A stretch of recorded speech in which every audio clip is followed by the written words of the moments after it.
go camping in Alaska. By the summer of 1985, Kevin was actually doing research on areas in Alaska that he could potentially go camping, and he settled on this area called Glacier Bay National Park, which even by Alaskan standards is particularly wild and totally remote. Kevin planned to go camping on his own, so he decided he would need to take a class on how to survive the Alaskan wilderness because he's going to be out there by himself and he's chosen this place that's incredibly rugged. So he actually enrolled and participated in a class teaching you how to go camping in Alaska. Then on September 20th of 1985, he flew from Sacramento to Juneau, Alaska, where he commuted his way up to Glacier Bay National Park. When he arrived at the park's headquarters, he went up and introduced himself to the park rangers that were working there. He told them he'd be over near the Wolf Point area, which was an area right against the water, and he said he was going to be here for about 3 weeks. He planned on leaving on October 10th. So everybody who works there is aware that there's this guy, Kevin O'Keefe, who's going to be by himself for almost 3 weeks camping near the water. No one in Kevin's family or any of the park rangers heard from Kevin for the next couple of weeks. But the whole point of this trip was basically to escape reality and go live in nature for a few weeks, so no one's raising any red flags.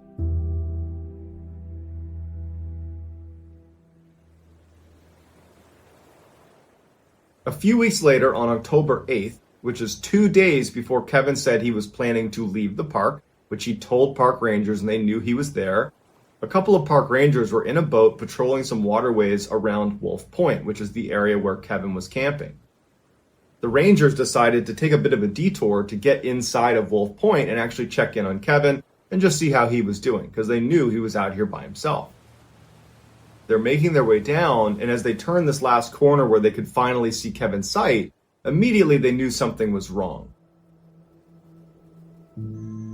The first thing they noticed was Kevin's tent was not in the area that it was supposed to be in. There was kind of a designated spot on the soil where you'd place your tent. But his tent was actually down a few meters on this beach that butted up against his campsite, and some of his gear was outside of his tent. Not strewn everywhere, but outside of his tent, like you had placed it outside. As they're looking at his tent, they realized that the top strut that kind of held the top of the tent together was folded down. It looked like it had broken right in the middle.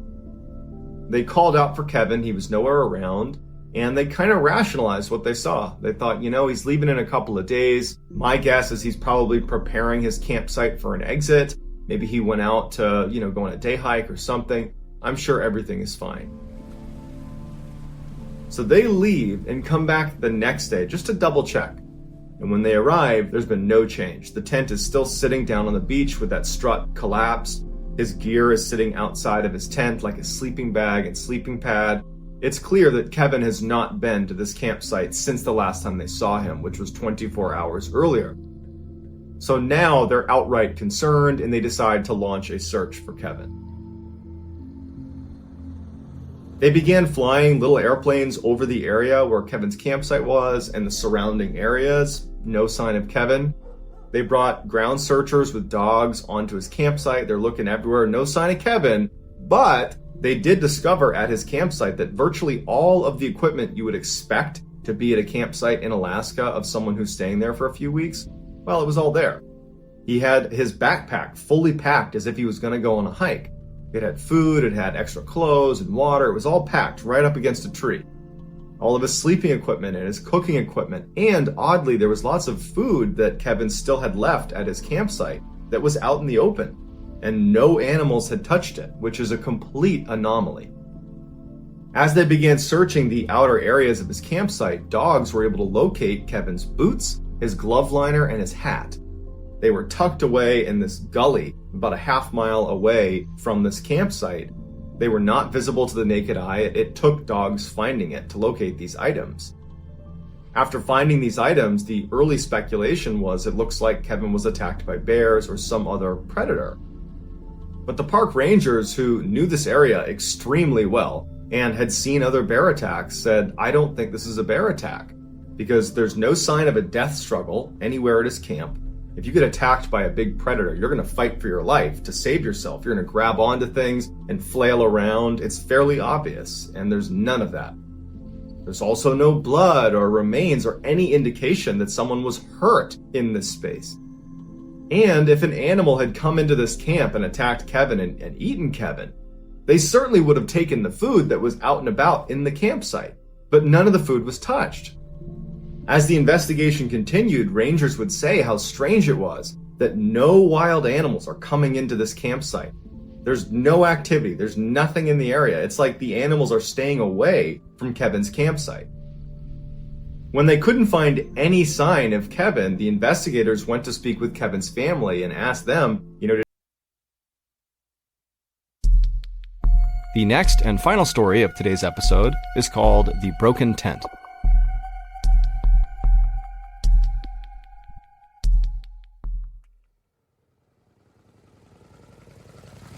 Were giving each other hugs and saying hello, and then after catching up, the friends walked over to this small shack that was right by the water. It was the snack kiosk. Their plan was to load up on supplies and then quickly make their way into the forest where they'd actually be camping and just relax, enjoy the night, and go to bed. But as the friends walked towards the snack kiosk, Seppo made a joke about how his motorcycle was way better than Nils's motorcycle. And Mela, who was Nils's boyfriend, she laughed at this joke and thought it was really funny.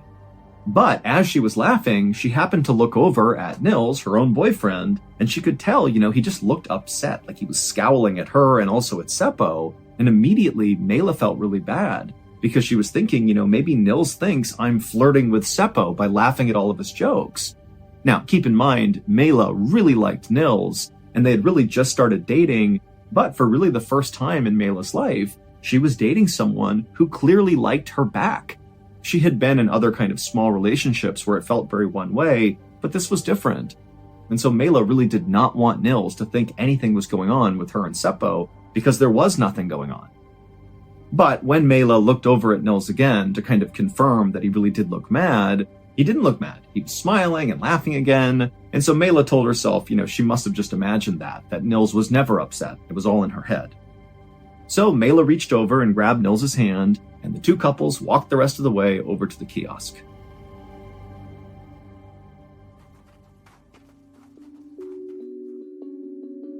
The snack kiosk was really just this little shack right near the beach, and then behind the shack was a small house where the owners of the snack kiosk lived. And as soon as they got up to the kiosk, Mela noticed the woman who was manning the kiosk had her back to them and didn't seem remotely interested in turning around and helping them get what they needed. And so Mela was just like, okay, hey, excuse me, we just want to buy something. And the woman at this point, she whipped her head around and she looked at Mela really angrily and just said, "What do you want?" And Mela, who was totally taken aback by this, she kind of mumbled an apology, not really even sure if she did something wrong or not. And then she asked the woman if they could just get a couple of beers and sodas and they'd be on their way. And as this is happening, Seppo and Anja, who were right behind Mela, they were just giggling the whole time. Because this woman's behavior was so bizarre and so unexpected, they just couldn't help themselves. So as the teenagers are giggling, this woman is bending down and getting the sodas and beer, and she's huffing really angrily like this is such a huge inconvenience, and then she just slammed them up on the counter. As the woman was punching in the total into the cash register, Mela found herself looking over at the house behind the shack where this woman presumably lived, and Mela noticed there were all these empty beer bottles that lined the front railing of the house. And so Mela figured, maybe this was a clue as to why this woman was so hostile. Any household that produced that many empty beer cans likely was not a very happy place to live. And so finally, the woman in the kiosk gave the teenagers their total, at which point Nils stepped forward and he actually paid for the stuff instead of Mela. And then as Nils and Mela grabbed the things they bought and were about to turn and leave, the woman in the kiosk kind of cleared her voice and she asked them, hey, are you camping out by the lake? And to Mela, it seemed like this woman was suddenly being really nice, maybe as a way to kind of make up for how rude she was when they first walked over. And so Mela put on a smile and told this woman that, we're staying out by the lake. We're really excited about it. Thanks for asking. But the woman did not seem happy to hear this. Instead, the woman kind of scowled and then told them that they better set their tent as far away from here as possible. None of the teenagers had any idea how to respond to this. So they just kind of stood there and there was this really intense, awkward silence for a moment. And then the kiosk lady just began literally shooing the teenagers away, telling them to go, get out of here. And so finally the teenagers did turn around and started walking. But after walking pretty far away from the kiosk, they heard the kiosk woman yell out at them one more time. She basically yelled at them that her and her family had already had lots of trouble with wild teenagers in the past, camping out around this lake. And so now she and her husband were totally sick of it. And so after the kiosk lady yelled out this final comment, Seppo and Nils and Anja, they just started laughing because it just seemed so absurd how disrespectful and awful this woman was being, to the point where it was comical. But Mela, she didn't think it was funny. She seemed mean and very angry, and it totally freaked Mela out. But just a couple of minutes later, the teens were back at their motorcycles, and Nils and Mela hopped on one, and Seppo and Anja hopped on the other, and then they began driving down this wooded path that would take them to their campsite.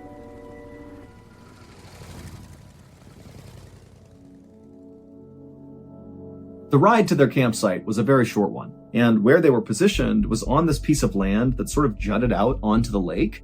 It was very heavily forested, and so it's this amazing view of the water, but it's very secluded in the trees. And so right away, Nils and Seppo, they parked their motorcycles up against the trees. They pulled out a simple canvas tent, and they strung it up between two birch trees. And then with their campsite all set up, they grabbed some beers, and the friends began to drink. And it didn't take long before Mela had totally forgotten about the kiosk woman and how awful she had been. After all, Mela had really been looking forward to this trip, and now she was here at the campsite, relaxing with her friends. I mean, this was great. Also, Mela was really excited about her relationship with Nils. It was a relatively new one, and it was obvious that, for once, her boyfriend was somebody who liked her as much as she liked him. And also, Nils was very handsome, and he was popular, and he had this dark brown hair that he combed straight up, and he always wore this leather jacket everywhere. And so Mela just really liked being around him. He was super cool and made her feel really grown up. After sitting around for about 30 minutes to an hour, just having a couple of drinks and swapping stories and kind of easing into their night, the friends eventually made their way down to the water, and they went swimming for a while, and they continued to drink down by the dock. And then when they were tired of swimming, the teens just laid on the dock and enjoyed looking out at the sunset. Even though actually in Finland at this time of the year, it's not really a sunset because the sun does not actually fully set. And so when this happens, these are known as white nights, which are very beautiful. I mean, it's kind of like this hazy glow in the sky from the sun not quite setting. And so on this night that the teens are out there on the dock, they had this beautiful, white night to look up at. And for Mela, she felt like this was the perfect birthday celebration. In fact, she would jot down in her diary later that night just how amazing everything was going and how much fun she was having with Nils and their friends. Finally, the teens were done down by the dock, so they grabbed their things, they went back up to the campsite, they dried off, they changed, and then all four of them piled into their one little tent to go to sleep. And eventually, all four of them would drift off to sleep, but then at some point in the middle of the night, Mela woke up. And she heard rustling sounds outside the tent, and so she wondered if, maybe one of the friends had gotten up, and so she sat up and looked out the tent, and she couldn't see anything. She just saw the kind of hazy night sky from the white night, and she couldn't really tell if everybody was inside the tent or not. But then suddenly, a dark, shadowy figure moved in front of the tent flap, the open tent flap. And so this shadowy figure totally blocked all the light that was coming into the tent from the white night. And then this shadowy figure looked into the tent, and they had these bright, glowing red eyes. And before Mela or anybody else in the tent could do anything, there was a snapping sound, and the tent fell down on top of them.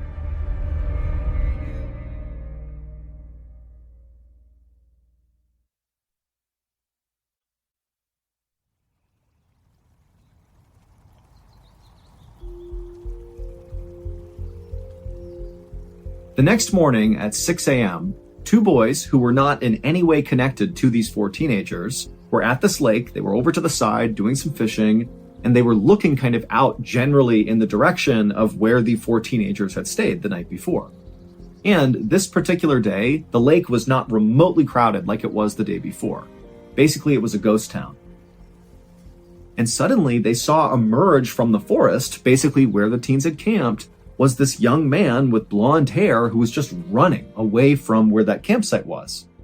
And so these boys just stared for a second at this random guy with blonde hair running away from the campsite until the boys lost interest and just went back to fishing. As the morning wore on, more and more people came to the lake, but nobody made their way out to the campsite where the teenagers had been the night before. That is, until a father and his two sons decided to head out that way to go to that dock to go swimming. And so this father and his sons began walking on the same wooded trail that Nils and Seppo had driven their motorcycles on to get out to that camping site, and he eventually makes it to the clearing in the forest where this campsite was, and right away he spots what looks like a crumpled heap of canvas kind of sitting between two trees, and he couldn't really tell what it was. And so the father walked a little bit closer to investigate, and eventually he realized what they were actually walking up on, at which point he threw up a hand to stop his sons from going any closer, and he turned around and he told his kids, "We have to leave right now." And so the father and his sons, they run back up that trail, they find a phone, and they call the police.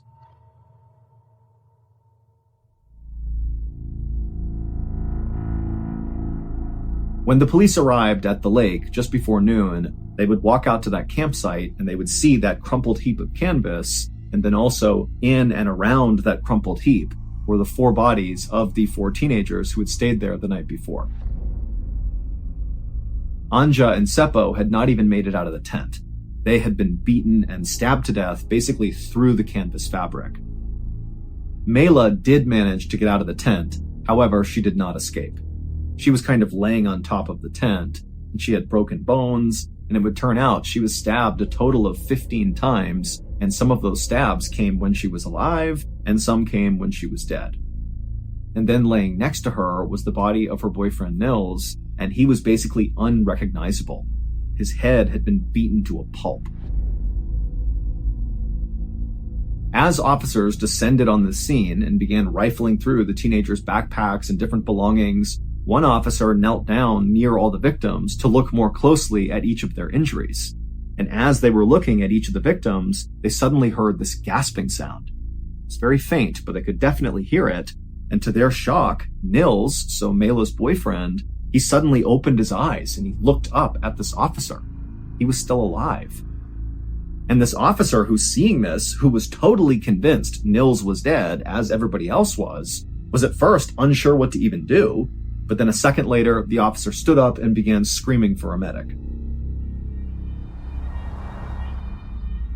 After Nils was taken away in an ambulance, the different investigative teams that had descended on the scene began going over the evidence and different things they had found, and pretty quickly, the general feel amongst all the investigators was this crime scene does not make any sense. There were some things missing from the crime scene that seemed to indicate this could have been a robbery, like missing wallets and missing watches. But there were other things that were missing that just didn't really make any sense to have been taken. Like, for example, the 2 motorcycles that the boys drove in, they were still there, parked up against the tree. But their keys were gone, so why steal the keys and not take the motorcycles? And then also, Nils's prized leather jacket and his shoes were also missing. These were not particularly valuable. I mean, they might have been emotionally valuable to Nils, but they certainly were not valuable enough to warrant a robber, killing people to get their hands on them. So eventually, the police actually called in the military to come into the forest and help with the search. And when the military arrived and began fanning out all around this huge forest, they would make a really big discovery. They would find Nils's shoes. And these shoes were speckled with blood.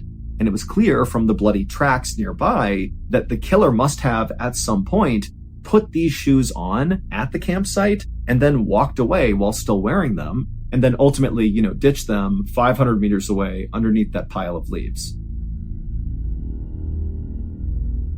In the days after the murders, the police chased down dozens of leads all over Finland, but none of them amounted to anything. Nils would actually survive the attack, but his face was so badly damaged with so many broken bones in his head that it took a really long time before he could even speak. But when he finally could, and the police were able to interview him, it became immediately clear that Nils did not have a good memory of the attack. And in fact, the day of the attack, basically the whole day, he didn't really remember it. However, Nils would remember one thing.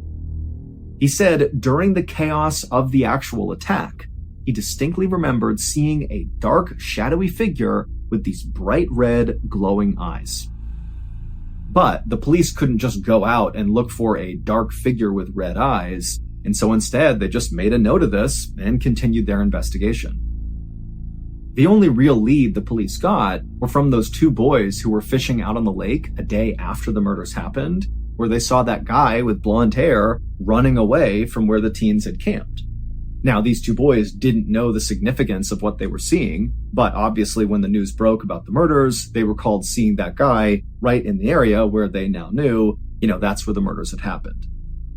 And so the police created a composite sketch of, what the boys thought they saw, this blonde guy running, and they would send this sketch all over Finland, and they would ask people, to come forward if you've seen this guy.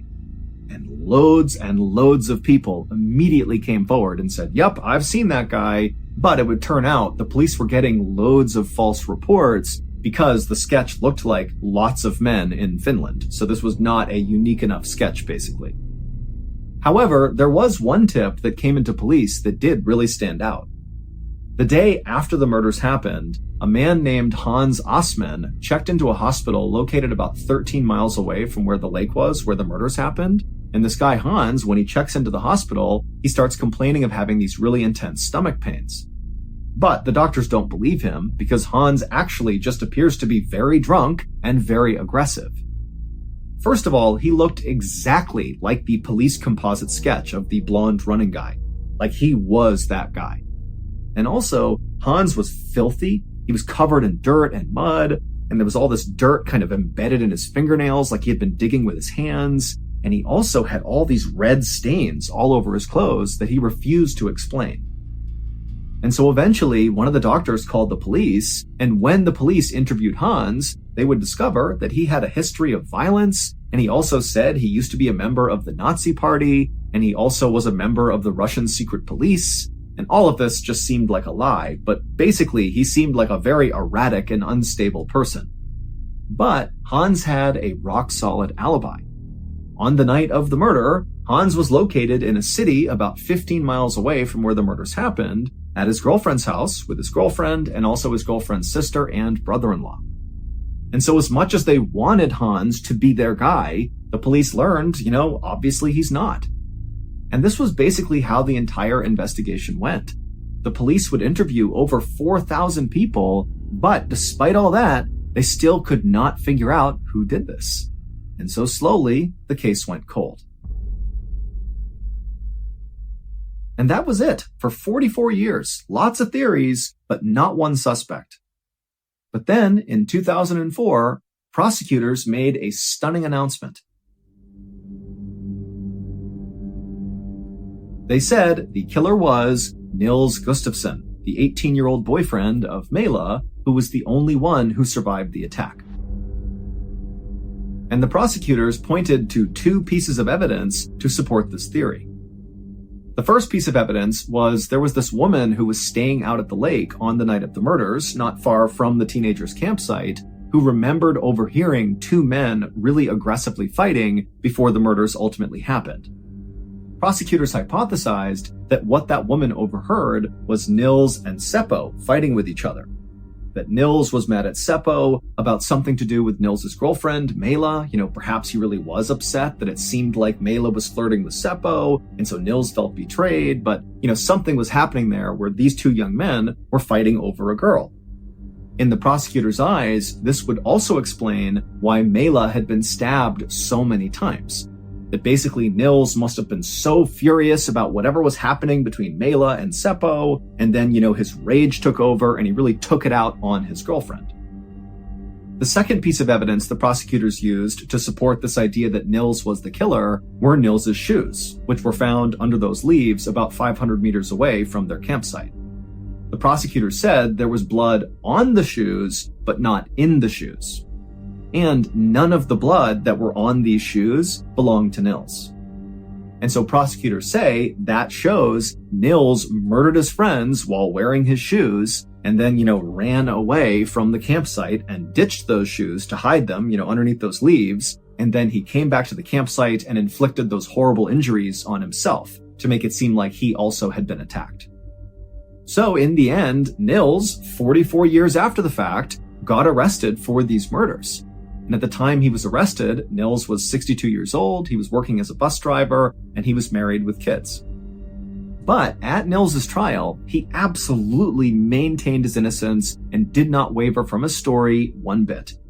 He basically said, look, I can't remember all the details of that day. I don't remember the attack very well. I don't really know what we did leading up to it, what happened after it. But what I do remember is I saw a dark, shadowy figure with glowing red eyes. That's all I remember.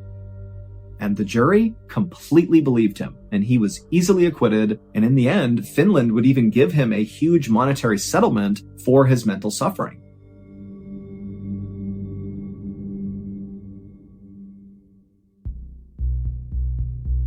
Today, people tell lots of stories about these murders. I mean, the lake itself where this happened, Lake Bodom, is now completely famous for these murders. People go there just to be in the same place where these teens were killed. But a lot of the stories that circulate about these murders are so far-fetched that they just do not seem believable. Like suggesting that the campsite was cursed and that, the ghosts of murdered campers attacked the teens. It just does not seem like a viable theory. Other stories that circulate are really intriguing, but they don't really get you anywhere. Like periodically there's this photo that will circulate on the internet, and it's a picture of the crowd at one of the teens' funerals, and in the middle of this crowd is this guy whose face looks identical to that composite sketch of the running blonde man. And in fact, people have come out and said he looks exactly like that guy Hans Osman, who had shown up in the hospital, the day after the murders with the dirt and what looked like blood all over him, but he had that alibi. And so that picture makes its rounds on the internet and everybody gets jazzed up and says, there he is, that's the guy who killed the teens. But no one's ever been able to actually identify that person, and so it's gone nowhere. But there is one story that circulates about these murders that a lot of people believe is the truth. When the teenagers were killed, there was a 55-year-old man named Carl Valdemar Gillstrom who lived right on Lake Bodom. And Carl had a reputation for being really nasty and sometimes even lashing out at the campers who stayed in this area. And in fact, Carl would often get drunk and literally go and attack the other campers. He would cut down their tents in the middle of the night, he would throw rocks at their campsite, and then one time, he even fired a gun at a camper who was riding past him on a moped. He missed, but this guy is an absolute nightmare. And so after the murders happened, locals who knew about Carl immediately went to police and they were like, that's the guy who very likely did this.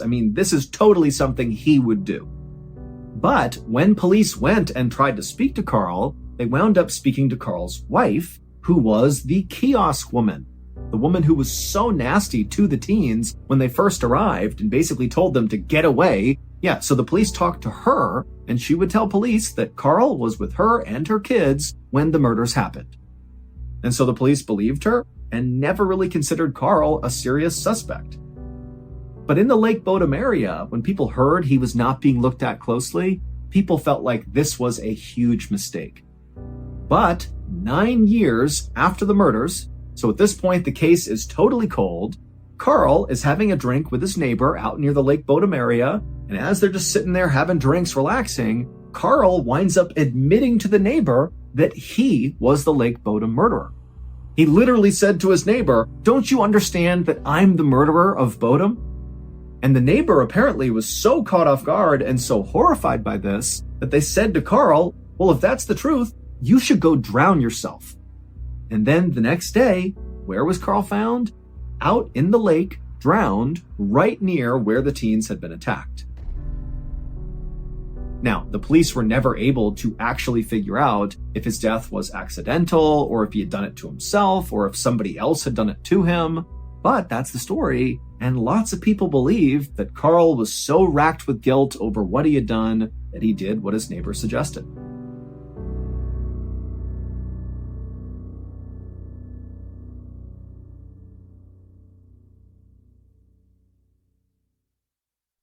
A quick note about our stories. They are all based on true events, but we sometimes use pseudonyms to protect the people involved, and some details are fictionalized for dramatic purposes. See ya.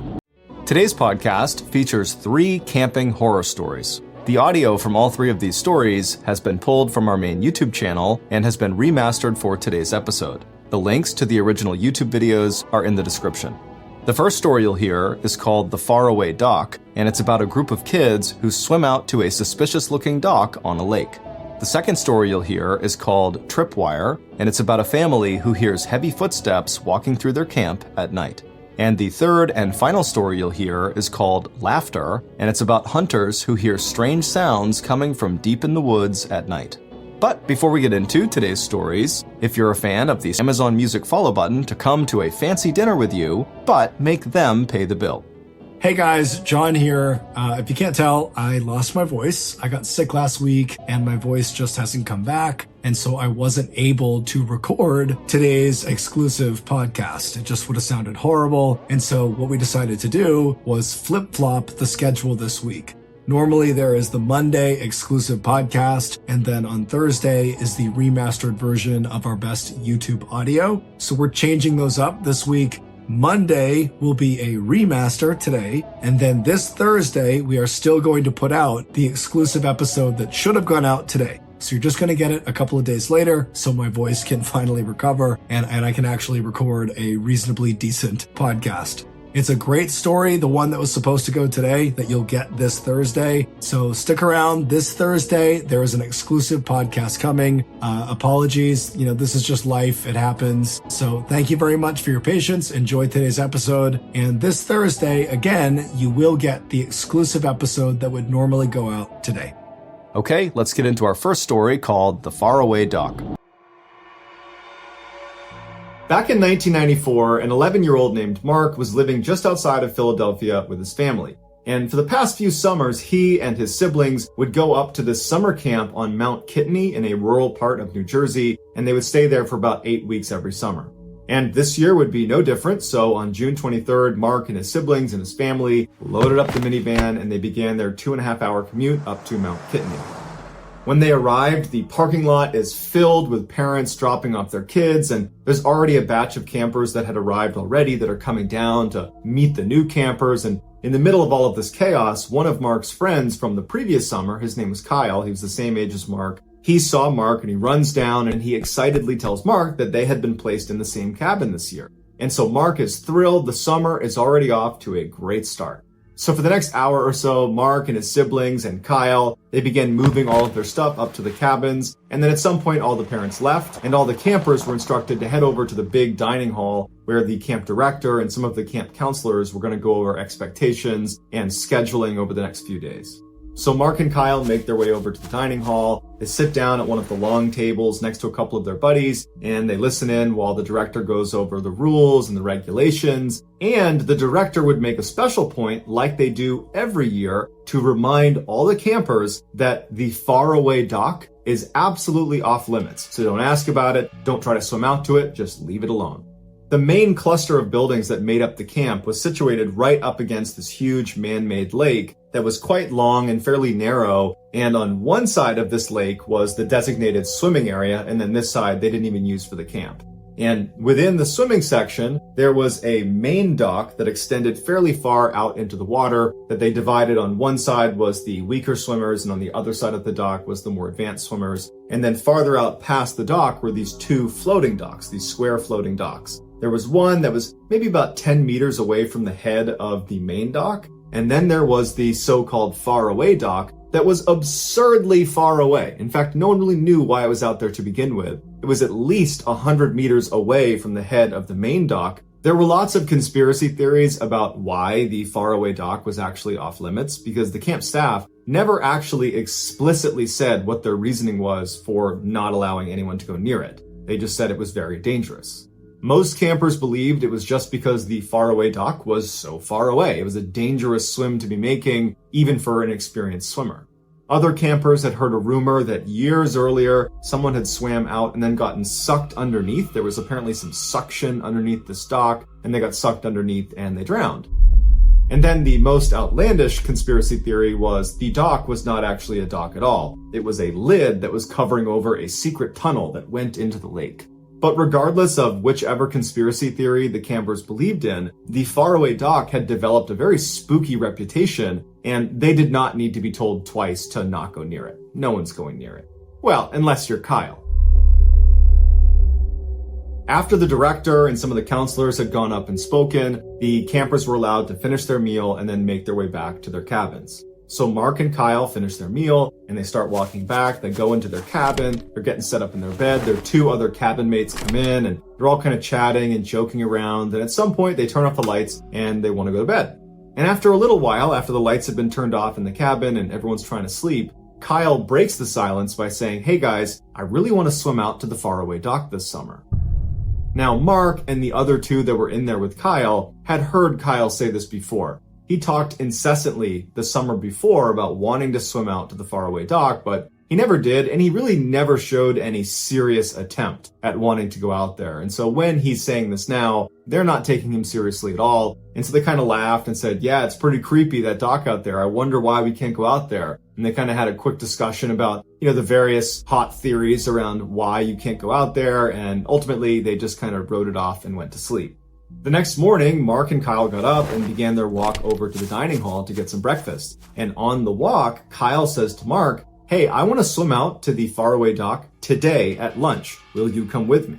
And so to this point, Mark has only ever heard Kyle talk about the faraway dock and going to it in theory. There's never been a timestamp of this is when we're going to do it. And all of a sudden, Mark's thinking, Kyle might be serious. He might actually want to do this. And so Mark looks at Kyle and he's like, "Are you sure that's a good idea? Because I know there's lots of theories about why we can't go out there, but it's pretty clear the camp counselor and the director believe it's a dangerous place." And Kyle just kind of smirks and he's like, "I don't believe that. My dad told me that dock is probably just rotting and that's why they don't want us to be on it. And so I think as long as we're not jumping on it and we stay towards the edge of the dock on the main beams, we should be fine." At this point, Mark wants to convince Kyle not to do it. So he takes another approach. And he goes, "Well, Kyle, what about the swim out there? I mean, that's a difficult swim and, you're not the best swimmer. So how do you feel about that?" And Kyle shrugs and he's like, "We'll just take some pool noodles and we'll take our time going out there. And hey, if I start drowning, you can just rescue me." Mark started to get the sense that this was going to happen whether he participated or not. And Mark's thinking to himself, if he goes and he's successful at getting out to the faraway dock and I basically back out because I'm too scared to go, I'm going to have a whole summer of living that down and spending all my time with this guy who's going to rub it in my face. And so Mark didn't know what else to say to Kyle and he just says, "All right, if you go, I'll go with you." So Mark and Kyle go in, they have their breakfast, and then afterwards they split up because they each had different activities that morning. And so they don't see each other for a couple of hours. And then it comes to be lunchtime, and Mark knows this is the time they were going to swim out to the faraway dock. And he's hoping as he's walking towards the dining hall that somehow Kyle's forgotten or has changed his mind. And as he gets right in front of the dining hall, he hears Kyle yell his name, and he looks to the side of the building. There's this big forest right next to the dining hall, and he sees Kyle, and he's got his bathing suit on and his pool noodle in hand. He's got an extra one as well. And next to Kyle are his two other cabin mates who also have bathing suits on and are also holding pool noodles. Mark's pretty disappointed at this point because now it's really happening. He had put on his bathing suit, so, he's ready. And he walks over to Kyle and his other two cabin mates. And the whole time he's kind of hoping that a camp counselor or one of the directors will see him and will question them and stop them from doing what they're about to do. And so he's kind of taking his time, looking over his shoulder, trying to be extra suspicious as he walks across this field. Like, "Look at me, I'm doing something bad. I hope no one catches me." And he makes it to the tree line and no one catches him. And Kyle hands him his pool noodle. And then Kyle and the other two cabin mates turn and start kind of walking/running into the woods, and Mark follows after them. And as they're running, Kyle turns around and tells Mark that their cabin mates didn't want to be left out, and that's why they're here. And Mark had a sinking feeling that probably they had the same reaction that he did, which is, if I don't do this with him, he's going to rub this in my face for the whole summer and I'm living with him. And I'd rather just swim to this horrible dock than put up with that for the whole summer. And so they finally make it to the swimming area and they have their main dock that juts out into the water. And then there's the closer floating dock. And then way over there is the faraway dock. And as soon as they get onto the beach, they're kind of exposed. And the main camp, if they were down at the water's edge, they could look and see them if they were looking in that direction. And so the boys immediately get into the water and they put themselves up against the main dock, kind of obscuring them from view from anybody that's over at the main side of camp. And they begin swimming out to the faraway dock. The swim out was super easy. It's beautiful outside, it's sunny, the water feels great. They had their pool noodles to rest on, so not much energy to actually do the swim itself. And they were taking their time because they had at least about an hour and a half to 2 hours before they'd need to be back at camp before someone recognized they were gone. And so they get about 3/4 of the way out to the faraway dock, and it's the first time they can see it more or less up close. Because before this, none of them had been to the faraway dock and had never been close to the faraway dock. So this is the first time they're really getting a good look at it. And the dock is pretty unremarkable. It looks a little bit more beat up than the other dock. The wood is more gray, and it looks like there's probably a good amount of splinters on there. But it definitely does not look like it's so rotten that if they climb on it, it's going to collapse under their weight, which makes them happy because now they know they can actually get on it and take a break from swimming for a second. But they were kind of let down. They're nearing this thing it's become almost like folklore within their camp, and it's just kind of a huge letdown that it looks like any other dock. They finally made their way right up to the ladder, which was fairly rusted over, and Mark was actually the first one to be in front of the ladder, and he was about to grab it and step onto it when he stops. And the other three are right behind him, and they're like, "What?" And he goes, "Look at that." And on the ladder is this thick-bodied, wide, fat spider with long legs that's just perched on the rung of the ladder. And so the boys all see the spider and they're like, okay, number one, I'm not touching that ladder. I'm going to be climbing up somewhere else. I'll figure out a way to get on this dock that does not involve this ladder. And two, how did the spider get out here? It's huge. What is it doing out here? Like, where did it come from? There's no land around us. But they're like, you know what? Whatever. There's one random spider on this dock. Can't be a big deal. And so they make their way over to the side, so away from the ladder. And Mark actually grabs onto the edge of the dock, the wood, and manages to pull himself up, and they push him up as he gets up there. And Mark turns around and he hoists up Kyle, and they end up hoisting up the next two. And before long, you have all four on the dock, and they're looking at each other, and they're feeling pretty good about it. Even though it was a letdown that there's not much going on out here besides maybe that weird spider, but it'll make for a great story. And they couldn't wait to get back and tell their friends that they had made it out to the faraway dock. So they weren't ready to just jump right back in the water and go right back to shore. So they laid down on the wooden slats of the dock itself, and they just enjoyed laying in the sun. And as Mark's laying there, he hears a very distinctive scratching sound or rustling sound that's coming from right underneath the floorboards that he's laying on. And the dock itself was resting on these big blue barrels to stay afloat. And so Mark's laying there thinking, maybe the barrel is rotating underneath the wood and it's causing a weird sound, or maybe there's some residual waves from us moving around and displacing the water that's, lapping up against the side of the barrels. But Mark at the time was not really overanalyzing this. This is just his initial thoughts of what the sound could be. He's not remotely concerned about what the sound is. He just took stock of it. And at some point, Mark and the other guys stand up because they're kind of bored of just laying there, and they start goofing around and pushing each other and trying to see if they can push each other off of the dock. And then they start playing one of their favorite games that they play on the other floating dock, where they all kind of shimmy to one corner of the dock and try to get that side to begin to submerge without falling off. So the boys shuffle to the corner of the dock, and they're all kind of jokingly jockeying for position, because they're going to flood this side and they don't want to fall off. And so they get in position and the dock starts to sink. And so after about a third of the dock was now underwater, they start hearing a scratching sound like the one Mark had heard when he was laying on his back. And all of a sudden, hundreds of those huge, thick-bodied, long-legged spiders start coming out from underneath the dock through the breaks in the wood. They're pouring out frantically, trying to climb out from underneath the dock because the boys have just flooded their nest.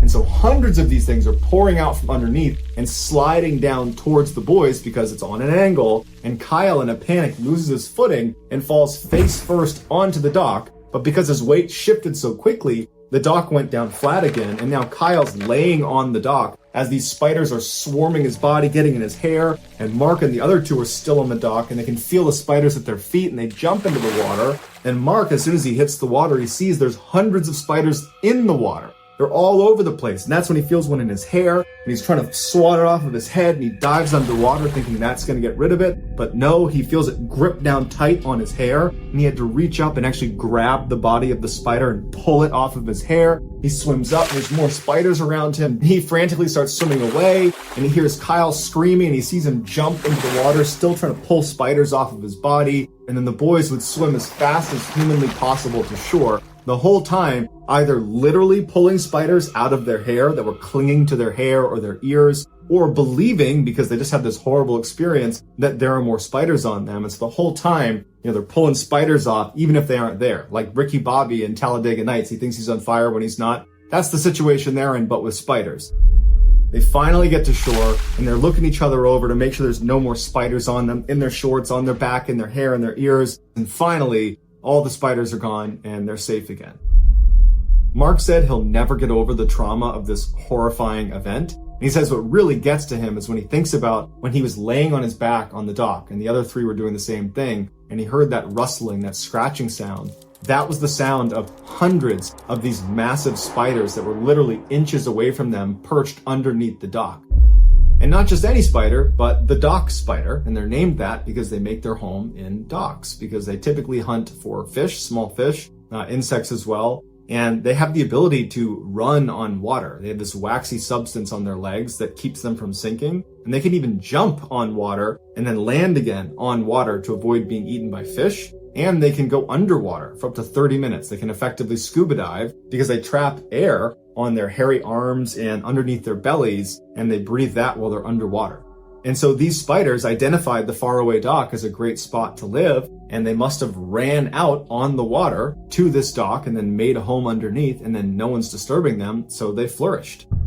Later on, Mark would find out from one of the camp counselors that the real reason the faraway dock was off limits, the reason that they didn't want anyone going out there, is because they discovered the faraway dock was a breeding ground for these dock spiders. And they tried to get rid of them, but they kept coming back. And so after a number of failed attempts, they finally just gave the faraway dock to the dock spiders. And the reason they don't tell the campers about it is because they don't want to scare them.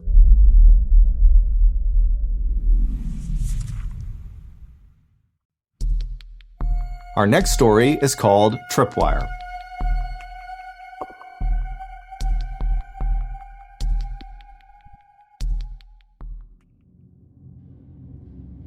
In 2015, an experienced outdoorsman named Bob, along with his wife, his young daughter, and their 2 German shepherds, decided to go camping in a remote part of northern Oregon. When they arrived at the site, Bob began setting up the big family tent for everyone to sleep in, and his daughter said, "Hey, do you mind if I sleep in the spare 2-man tent that we always bring with us?" Bob and his wife deliberated for a minute, but said, "You know what, that's fine, but you gotta bring Guts." That's one of the German shepherds. Guts needs to sleep with you because he's gonna be your protection. So that night, after some s'mores around a campfire, Bob's daughter, along with Guts, retreat to their 2-man tent, and Bob, his wife, and Leah, the other dog, retreat to their tent. That night, Bob wakes up suddenly to what sounds like footsteps outside of his tent, and he looks to his side, and his wife is still in the tent with him, and so is Leah, the other dog, and he listens really closely, and he can hear his daughter is snoring, and he can hear the sound of Guts breathing. So his whole family is accounted for, but he still hears these footsteps, and they don't sound like light little scampering sounds like you might expect from a squirrel or some small critter. They sound heavy, like a big creature is roaming around their campsite. But Bob's dogs are really keyed in to protecting their family, and since Guts and Leah are not up going crazy about whatever's out there, he figures, you know what, it's gotta be an elk or something, and it's not gonna do anything to us, so Bob ultimately just goes back to sleep. The next morning, Bob gets up, and everybody's just fine. There's no sign of any intruders in their campsite, and so that only confirms to him that, yep, it was just some harmless animal kind of walking around the wilderness, because we're in a pretty remote area. That morning, they decide to go for a walk down the road that was right next to their campsite. And so they take the dogs, they start walking, and they make it a couple hundred feet down this road when all of a sudden Guts sees something or hears something and takes off sprinting down the road and turns down this little access road that branches off of the road they're on into the woods. And Bob is thinking, oh no, there's a campsite down there, and this big German shepherd's gonna bound up on them, and something bad's gonna happen. And so Bob, his heart's racing, he starts taking off after Guts. He goes down the access road and he finds Guts stopped right outside of a campsite. but there doesn't appear to be anybody in the campsite. But there's a tent, there's a cooler, there's a table, there's all the things you would expect at a campsite, just no people. So Bob runs up and he grabs Guts and he yells out reflexively, "Hey, I'm really sorry. He's totally harmless. I don't know what he saw. Hey, we're leaving." But then before he leaves, he realizes on the tent, there's this big scratch through it, like it's been cut open. And curiosity gets the better of him. And so he kind of walks up, keeping an eye out in case he's wrong and there are people still here. But as he gets closer, he realizes there's definitely no one here. This site is abandoned. Because he's looking around and all of their stuff has just been ransacked. There's scratch marks on everything, like animals have clearly come through here. And Bob, who is an avid outdoorsman, he knows how much some of their equipment cost. And he's thinking, why would anyone abandon this really expensive tent or this really expensive cooler? And as he's thinking about that, he turns and he sees there's a propane tank, a solid metal propane tank that has been completely flattened. But there's no tree that's fallen nearby. There's no source. There's no way that could have been flattened. So he's definitely unsettled by this, but ultimately he decides, you know what? I'm going to take my family, go back to my campsite. I'll just call the park rangers. They can come down here and they can figure out what this is. Later that afternoon, Bob and his family are back at their campsite just a couple hundred feet away from this abandoned campsite. And at one point, his wife gets up to go use the bathroom. She walks about 70 feet away behind a tree and she squats down, and then all of a sudden she gets up and starts running back towards camp. And Bob sees this. He turns and sees her running towards him. At the same time, Guts gets up and starts sprinting towards her. And so Bob's thinking, what the heck is going on? Bob turns to his daughter and says, "Stay right here with Leah." And Bob gets up and starts running towards his wife. And Guts at this point has run to his wife and past his wife. Guts has run way into the woods. And as Bob is running up to his wife, he's like, "What's going on? Why are you running? What's going on?" And she says, "I don't know. I just had this horrible feeling someone was watching me. And when I turned, I already saw Guts running towards me and it scared me. And so that's why I'm here." And he's like, "Look, go with our daughter and with Leah. I'm going to see what's going on." And so his wife leaves and Bob draws his pistol and he starts walking out towards where Guts has now stopped. Hair raised, growling, it's yapping and barking at something in front of it. And Bob's looking and he can't see anything. And finally, after not being able to figure out what the heck is going on, he just takes Guts and goes back to his campsite. When Bob got back to his campsite, he wanted to leave. And his wife wanted to leave. His daughter didn't really know what was going on, but the attitude was, we want to leave. However, it was getting late and they had a bunch of stuff they would need to pack up. And it was going to be a real ordeal trying to do that, especially without any light. So they decide, okay, we'll stay one more day and we're going to leave first thing in the morning.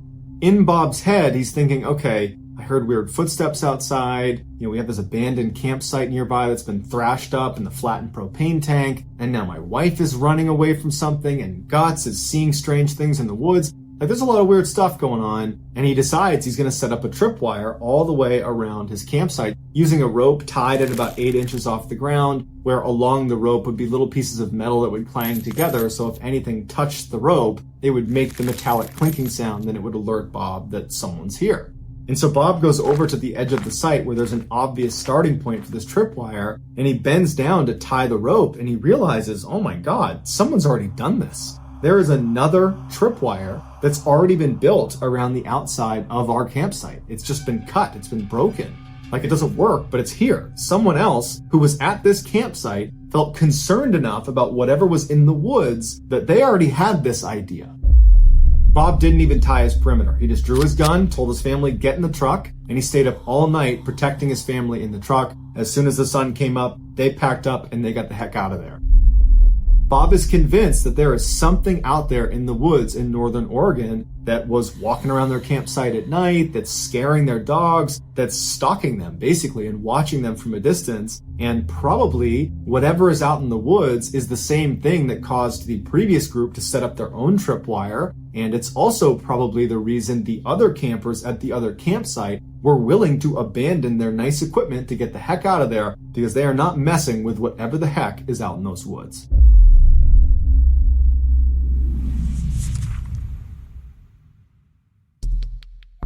The next and final story of today's episode is called Laughter.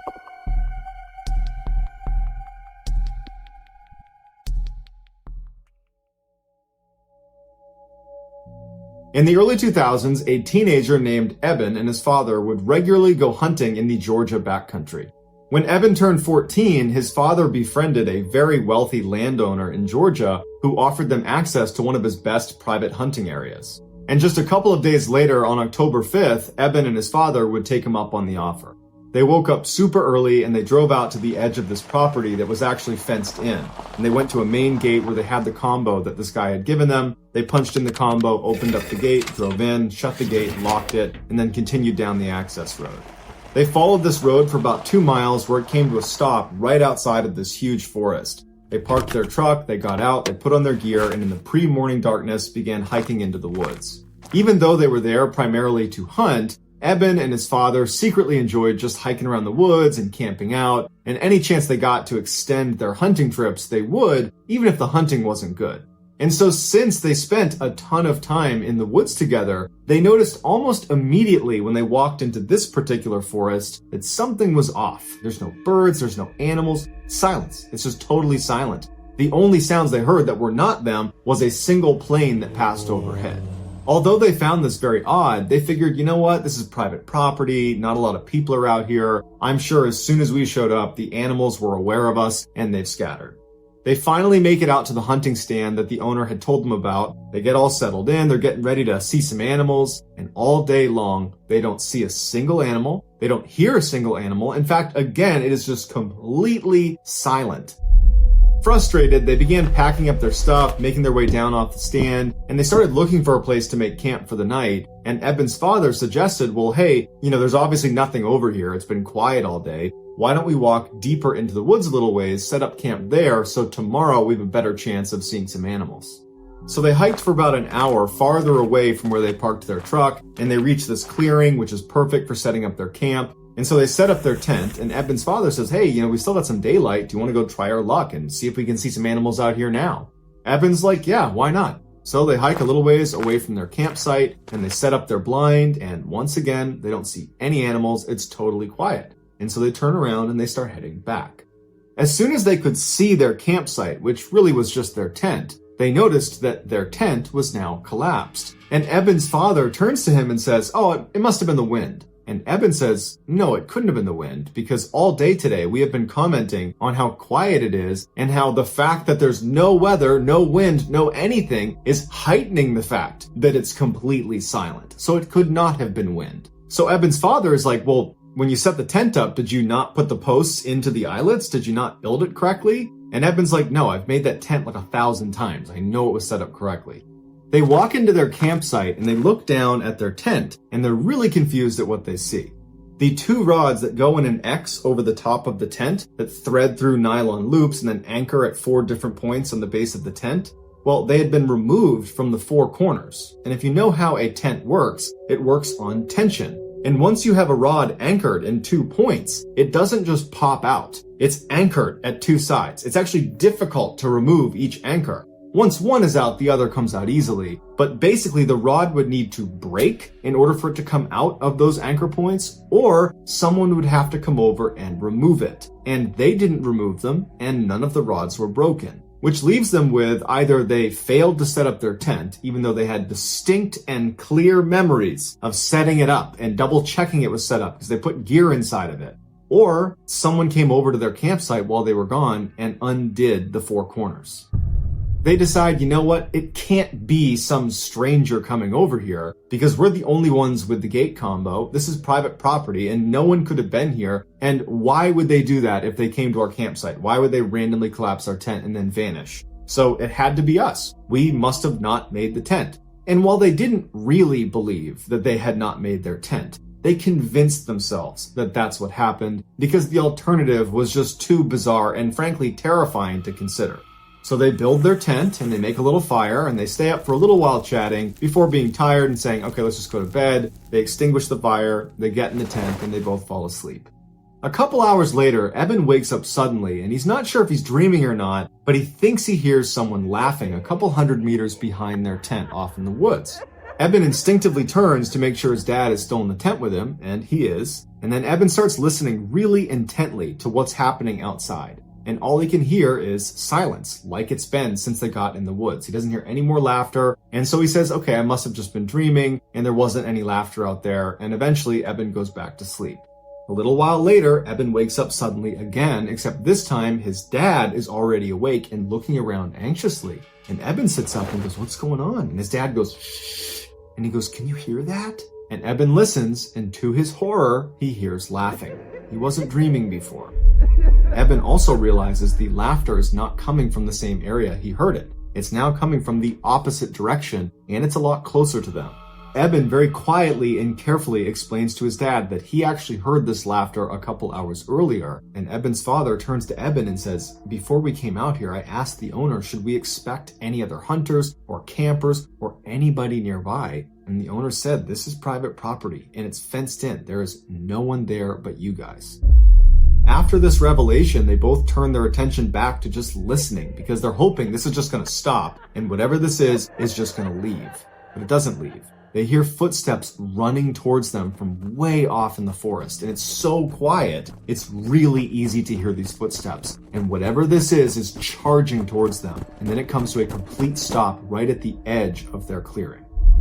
At this point, Eben is now grabbing onto his father. Eben's father is holding onto his rifle and he's getting ready to open the tent to confront whatever is out there. And right before he grabs the zipper, this person, whatever it is, starts laughing again. And it's practically right on top of them. It's so loud. They can hear it clear as day right there, right outside their tent. And Eben's father takes a deep breath. He grabs the zipper, and as soon as he begins moving it, the sound the zipper made causes the laughter to stop. They don't hear footsteps, so they know probably something's still out there, but the laughter stops like it's recognized that they're making noise. They're right there. There they are. They're in the tent.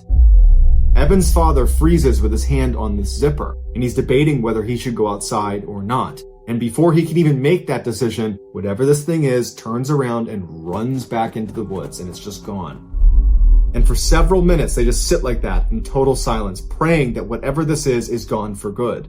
And after several minutes, when they don't hear anything, there's no more laughing, there's no more running, Eben's father re-zips up the tent, puts his hand back down, and they're both left just sitting there thinking, what the heck just happened? Eben and his father would stay up all night and they would barely speak because whatever this thing was had heard them when they moved the zipper. And so they were really afraid of making any sound, even little sounds, because it's so quiet, sound travels really far and they don't know who or what is out there. And so in silence, holding their guns, they're just waiting for the sun to come up. And as soon as it did, they were up and out of there, literally running out of the forest, checking over their shoulder the whole time, all the way back to their truck. And so to this day, they have no idea who or what the heck was running around out there. And they told the owner of the property about it. And the owner just said, it's not possible. We have a totally gated in private piece of property and there are cameras watching the only entrance. And you are the only ones that went in or out over that time period. And prior to that, we monitor this property.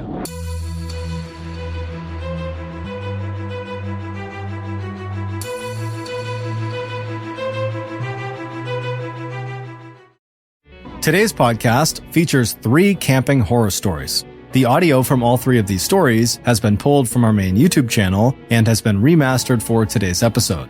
The links to the original YouTube videos are in the description. The first story you'll hear is called Dig, and it's about a young couple who heard something digging outside of their tent. The second story you'll hear is called Pinch, and it's about campers who woke up to something awful outside. And the third and final story you'll hear is called Incomprehensible, and it's about an evil presence that lurked in a Malibu, California into the Amazon Music Follow Button's house while they're at work. Okay, let's get into our first story called Dig. In 1982, a very outdoorsy teenage girl and boy who had recently started dating decided to go camping in Maine. Around 1 a.m. on the first night they were there, the girl wakes up because she has to go to the bathroom, and she's about to unzip her tent when she stops because she hears some strange noises coming from outside their tent. It wasn't that loud, but it sounded distinctly like something was digging in the ground. But she really had to go, and she figured, you know what, it's probably just some small animal or something. And so she begins to unzip the tent, and there's a little bit of moonlight that night, and there was a clearing outside of their tent. So the moonlight's pouring through, so she has plenty of illumination. And so she looks through this tiny hole and she can't believe what she sees. It is a grown woman squatting down about 2 or 3 feet away from their tent. Her back is to them, so she can't see that she's looking through the tent. And she's feverishly digging into the ground in front of her. The girl literally falls backwards into her tent. She's so startled by what she sees, and she lands on her boyfriend, who immediately gets up and he's like, "What's going on?" And she goes, "Shh." And she points at the little hole where she had unzipped the tent, and she goes, "Look."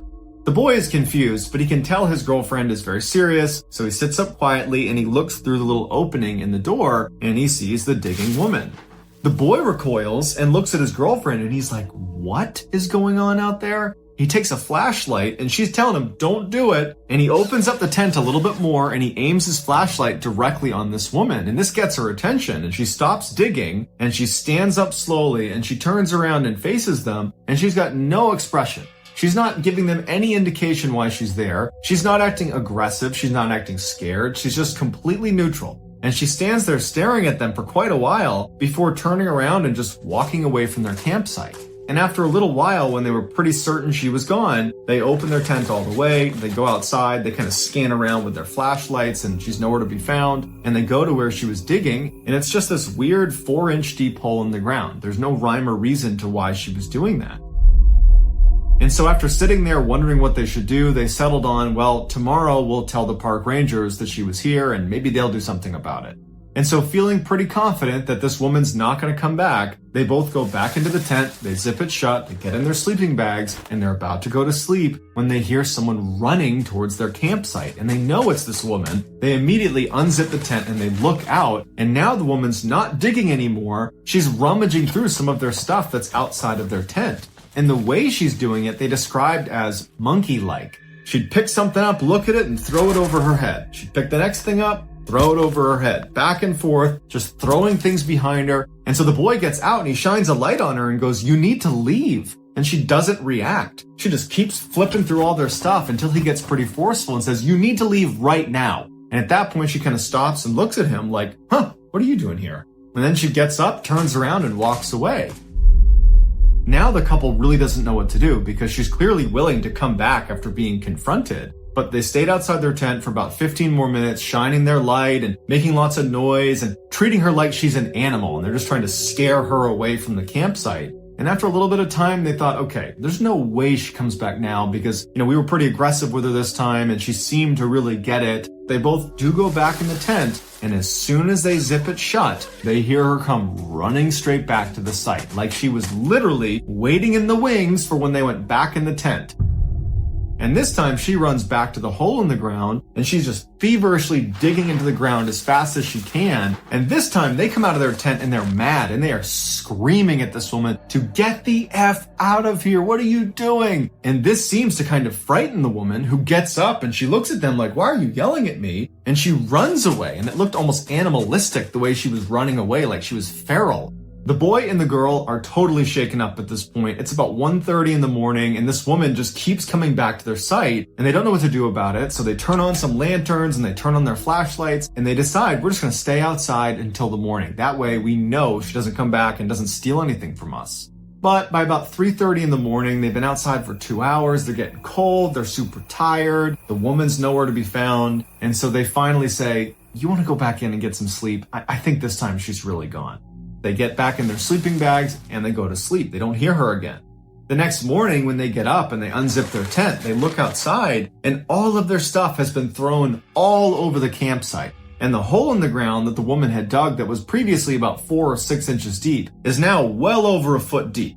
And they realize this woman must have been lurking in the shadows in the woods, watching them from 1:30 to 3:30 in the morning. That whole time they were out there kind of warding her off. She was just waiting, just watching them the whole time in the shadows. And as soon as they went into their tent, she must have given it a little bit of time, but then she ran right back over and she ransacked their site. But the strangest thing was, after they looked through all of the stuff she had chucked around, nothing was missing. And there was some pretty expensive stuff that was laying out that she could have taken, but didn't. After they picked up their site, they went to the park ranger and they told them about what had happened, but the ranger has no idea what to make of it. He's never heard of such a thing. And so the couple just leaves that day because they're not about to spend another night here. And to this day, they have no idea why this woman was running onto their site and digging into the ground and rummaging through their stuff. It was like she was just a wild animal.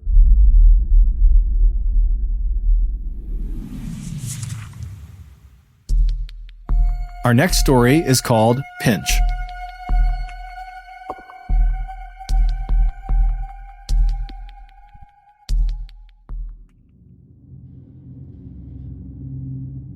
In the summer of 2013, a young woman named Katie and her father decided to go camping at one of their favorite campgrounds in the Sierra Nevada mountain range.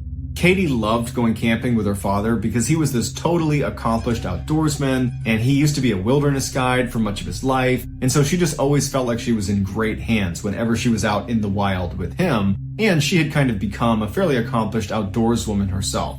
When they arrived at the campground, the parking lot was packed with cars, and they're like, shoot, I wish we'd called ahead a couple weeks ago and reserved a site because they're probably not even available now. But they went to the front desk and they were like, you're in luck, we have one available, but it's the one that's way over there. It was this one campsite that was kind of isolated from the rest of the campground. It was far away from the bathhouse, it was far away from where you go swimming, and it was far away from the parking lot. It was just like really inconvenient. And whenever they came camping here, it was like the one site they didn't want to use. But beggars can't be choosers. They were happy to even have a site. And so they drove all the way down this little road into this very isolated campsite, kind of in the middle of this forest.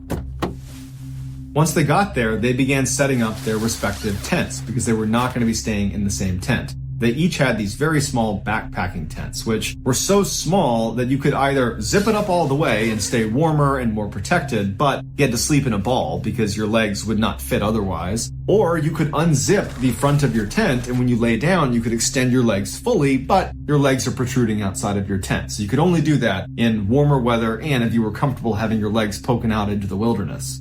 After they set up their tents and they get their coolers set up and they have all their stuff kind of the way they want it, they go out hiking for the rest of the day. When they come back, they're totally exhausted, they fall asleep, and nothing of note occurs over that first night.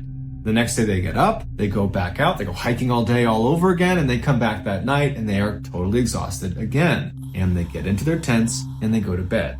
And this night, something of note would happen. At about 3 a.m., Katie wakes up and she hears footsteps walking towards the campsite from a little ways off. They're in the woods somewhere. And she's thinking, okay, it's got to be my father because he's diabetic and every night he gets up to go to the bathroom maybe 3-4 times. And he probably was just walking to the bathhouse and now he's walking back. But she realizes the bathhouse is over here, not over here. So what is he doing walking towards the campsite from this side? The footsteps come out of the tree line, they come into the clearing that is their campsite, and they stop about 2-3 meters outside of Katie's tent. Now, there were no windows on Katie's backpack tent. There was just little vents at the front and the back that kind of pointed down, and so she couldn't see out anyways, and there was no illumination out, so you can't even pick up a silhouette. It's just total darkness out there. She can't see who's out there. She can only hear them. But she's thinking, okay, maybe my dad got lost coming back from the bathhouse because he didn't have a flashlight and he walked too far. That's possible. Or, he could have decided to relieve himself just in the tree line, even though he's not known to do that. He's a guy that goes to the bathhouse. And so she's running through these scenarios that are convincing her that, oh, that's just my dad. But what she really wants to hear is that person walk away from her tent and get into her father's tent, because that will confirm in her mind that that was her father. And so she's sitting here waiting for that confirmation, and she hears the footsteps again, but instead of walking around her tent to her father's tent, this person walks right up against her tent very quickly. And they clearly begin leaning over her little tiny tent because she can hear them breathing right above her. And this is when she realizes, that's not my dad.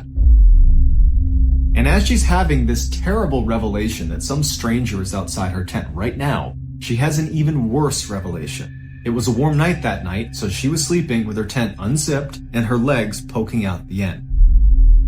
She musters the courage to begin slowly retracting her legs back inside of her tent. But before she's able to do that, this person stands up, turns, and starts walking towards the base of her tent where her legs are. She's completely frozen and terrified about what's about to happen. But this person doesn't stop at her feet. They keep moving and in fact start circling her tent.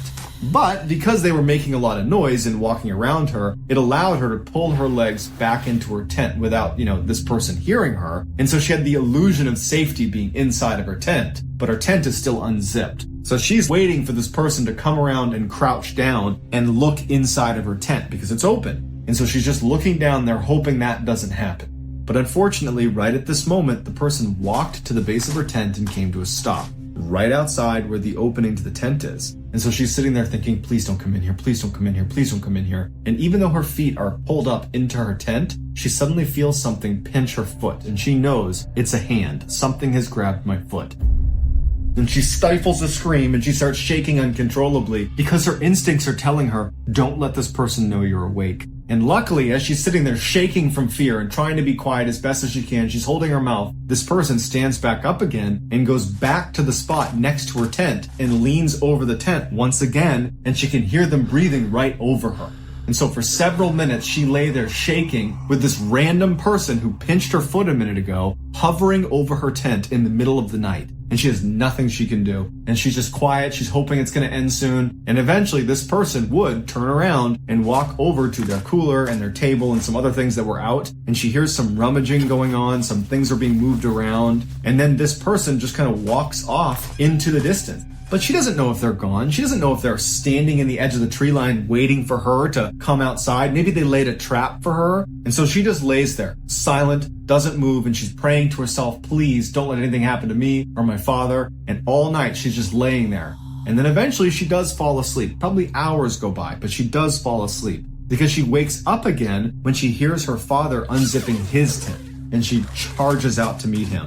And she can tell right away that he's scared. And before she can even say or begin to describe what's happened to her, he says, were you outside your tent last night at about 2-3 in the morning? Because I heard all sorts of commotion near our cooler. I wasn't sure if it was an animal. I wasn't sure if it was you. And she starts telling him, no, this is what happened to me. And as she's describing what happened to her, he looks behind her at the picnic table, which was next to their cooler, and they had their backpacks on it. Basically anything that didn't fit in their tents they kept near this picnic table. And he points at it. And she turns around and any item that was in the cooler or in their backpacks or that was just out has been stacked in a pyramid formation on this table. Clearly, the guy who was here last night did this for some reason they don't understand. And as they go over to look at it to see if anything's been taken, they notice this track of footprints, like these heavy footprints that have been going around and around Katie's tent. So she clearly wasn't imagining it. And so that instant, they packed everything up, got in their car, and they left.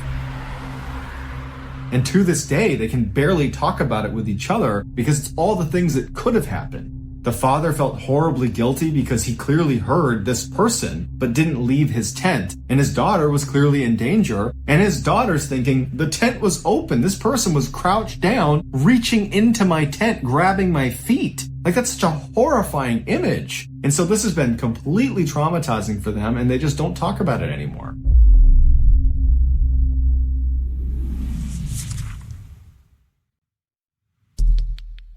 The next and final story of today's episode is called Incomprehensible.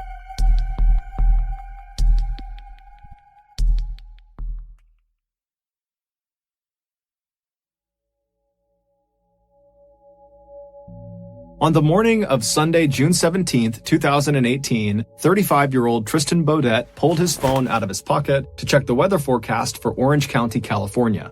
Orange County is this beautiful suburb located right between Los Angeles and San Diego. And this beautiful suburb is where Tristan and his wife, 36-year-old Erica Wu, and their two young daughters, aged 2 and 4, called home.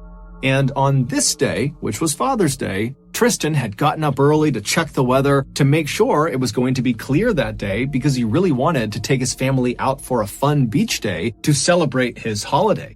And he was in luck because when his app loaded, it showed that Orange County was going to be beautiful and clear all day.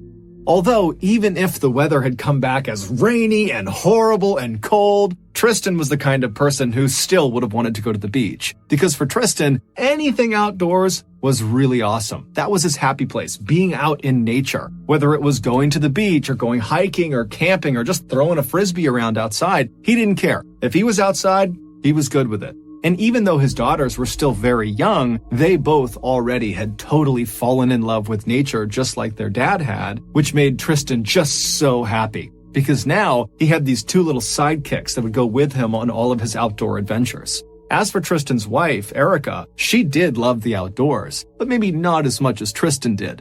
But that was okay with Tristan because all he would do is make little adjustments to his adventures to make it more bearable for Erica. Like whenever they went camping, Tristan would totally rough it in a tent right on the ground, but he would bring along a big full-size blow-up mattress for his wife.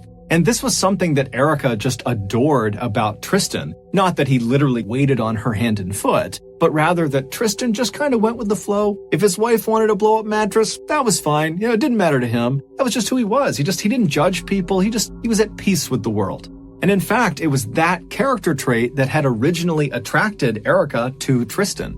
Erica had met Tristan back in high school when some mutual friends had set them up. Tristan didn't have a date to a dance at his school, and so the friends were kind of like, Erica, go with him. And so Erica would agree to go. And on the night, she actually met Tristan for the first time. She's laying eyes on him for the first time. He was a sight to behold. The summer prior, he had sprouted up like 4 inches or so. So he's super tall, but his body hadn't quite filled out yet. So he's super lanky looking, and he was totally overdressed for this dance. He had on this full tuxedo, and he was not remotely self-conscious. He was only psyched to have a date to this dance. And during this dance, Tristan would just totally rock that tuxedo in all of his gangly glory, as if this tuxedo was made for him. And he would really try hard to make sure that Erica had a good time with him, and she totally did. And so after this dance was over, the pair was inseparable. Erica would go on to study at Stanford and would become an OBGYN doctor. As for Tristan, he would become this wildly successful, widely published scientist with a patent related to vaccine delivery. However, in typical Tristan fashion, he didn't care at all about his resume. It didn't matter that it was completely stacked. I mean, on paper, this guy was just unbelievable. But Tristan never changed his personality. He never changed anything about himself. In fact, his scientist colleagues, who adored him, they used to think it was hysterical that this brilliant chemist, who was on the cutting edge of various cancer treatments and all this crazy research, that guy was actually this big mellow type person who wandered around the lab and started most of his sentences with, "Dude." By early afternoon on that Father's Day in 2018, Erica and Tristan and their 2 little girls had made their way to a local beach, and Erica had found herself sitting in a beach chair reading a book, and Tristan and the girls had set up a sunshade right down where the water broke, and they were digging in the sand. And so over the course of that afternoon, Erica, she's reading her book, and periodically she would look up and she would see Tristan and the girls digging in the sand or making sand castles. And then at some point, Tristan and the girls, they would get up and abandon their dig site, and they would run into the water, and then they would run back to shore right as the waves were breaking, trying to kind of escape the waves. And the 2 little girls thought this was so much fun, and they were laughing hysterically and screeching with excitement as the waves crashed at their ankles. These are tiny little waves. And at some point, Erica, she's looking up watching this, and she sees her 2 little girls having a blast, and she sees her husband flash her this big grin because he knows this is totally funny. And at that moment, Erica suddenly felt herself feel something that she didn't always feel these days, and that was just contentedness, happiness. Tristan, because he was this totally laid-back guy, he was able to just kind of enjoy life as it came to him. But Erica, she couldn't do that. She was a constant worrier, and that was largely because when she was just 8 years old, she lost her father. And it was this totally traumatic experience that really upset her childhood. It was just devastating for the family. And so ever since then, she had developed this very real paranoia that no matter how good her life was, that at any second it was going to be ruined by something horrible happening to her. But as she sat in this chair, watching her husband smiling at her and seeing her kids playing with him, it was just this perfect moment. And so Erica would put the book down and she would get up and run into the surf to be with her family. Little did she know, something horrible was about to happen. 4 days later, on June 21st, Erica was home studying for this big medical exam she was scheduled to take the next day.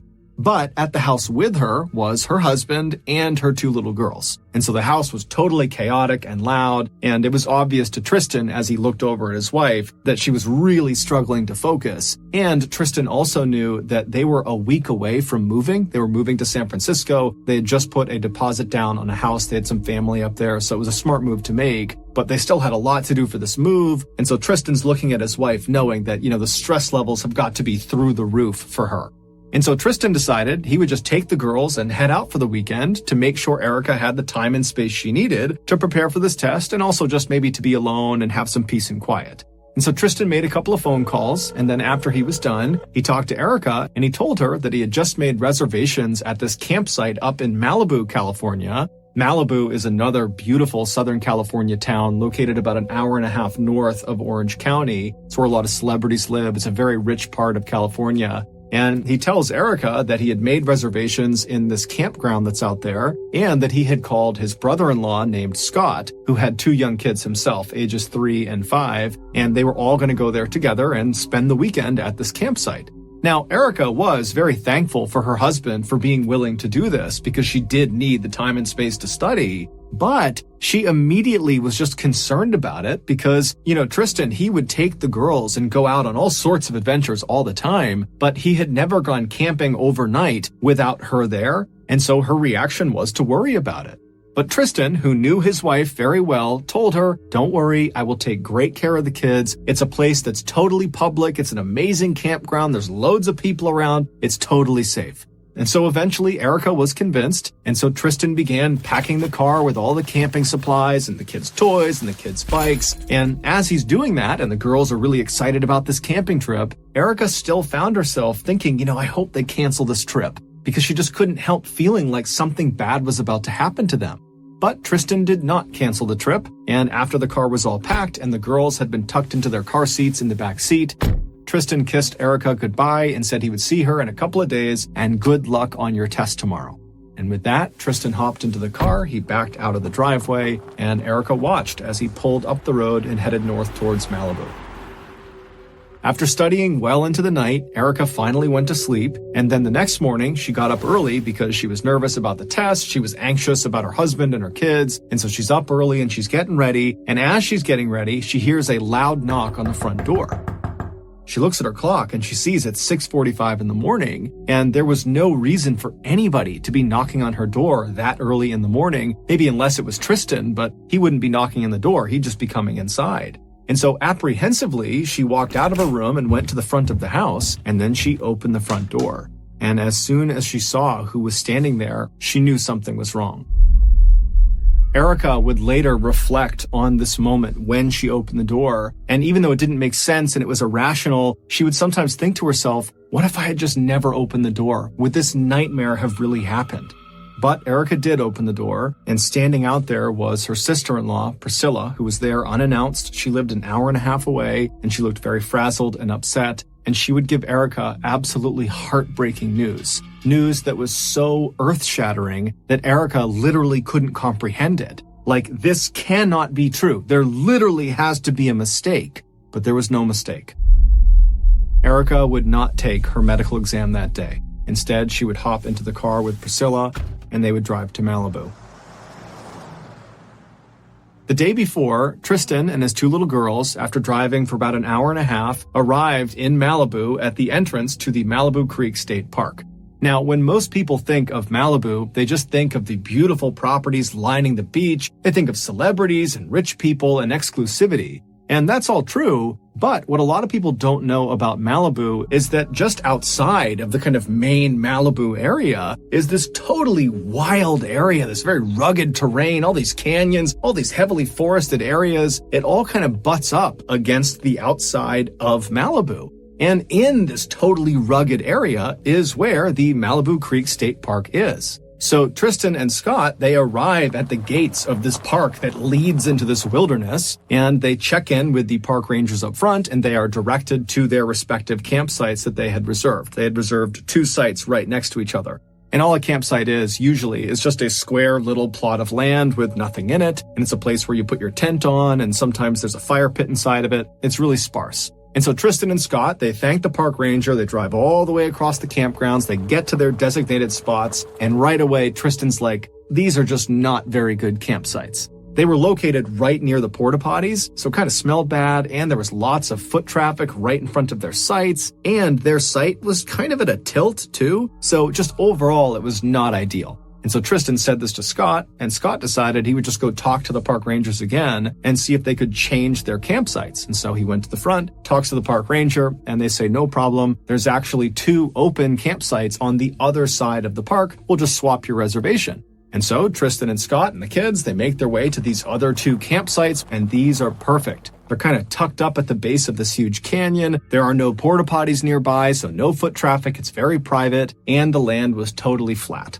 And so the men are totally happy with this, and they start getting their stuff out of their vehicles and setting up their tents, and the kids are running around playing and riding their little bikes around. And then after their campsites were mostly set up, Scott and Tristan made a fire in the fire pit that was located roughly between where the two tents had been set up. And so Scott was sleeping with his two sons in his tent, and Tristan would be sleeping with his two girls in his tent.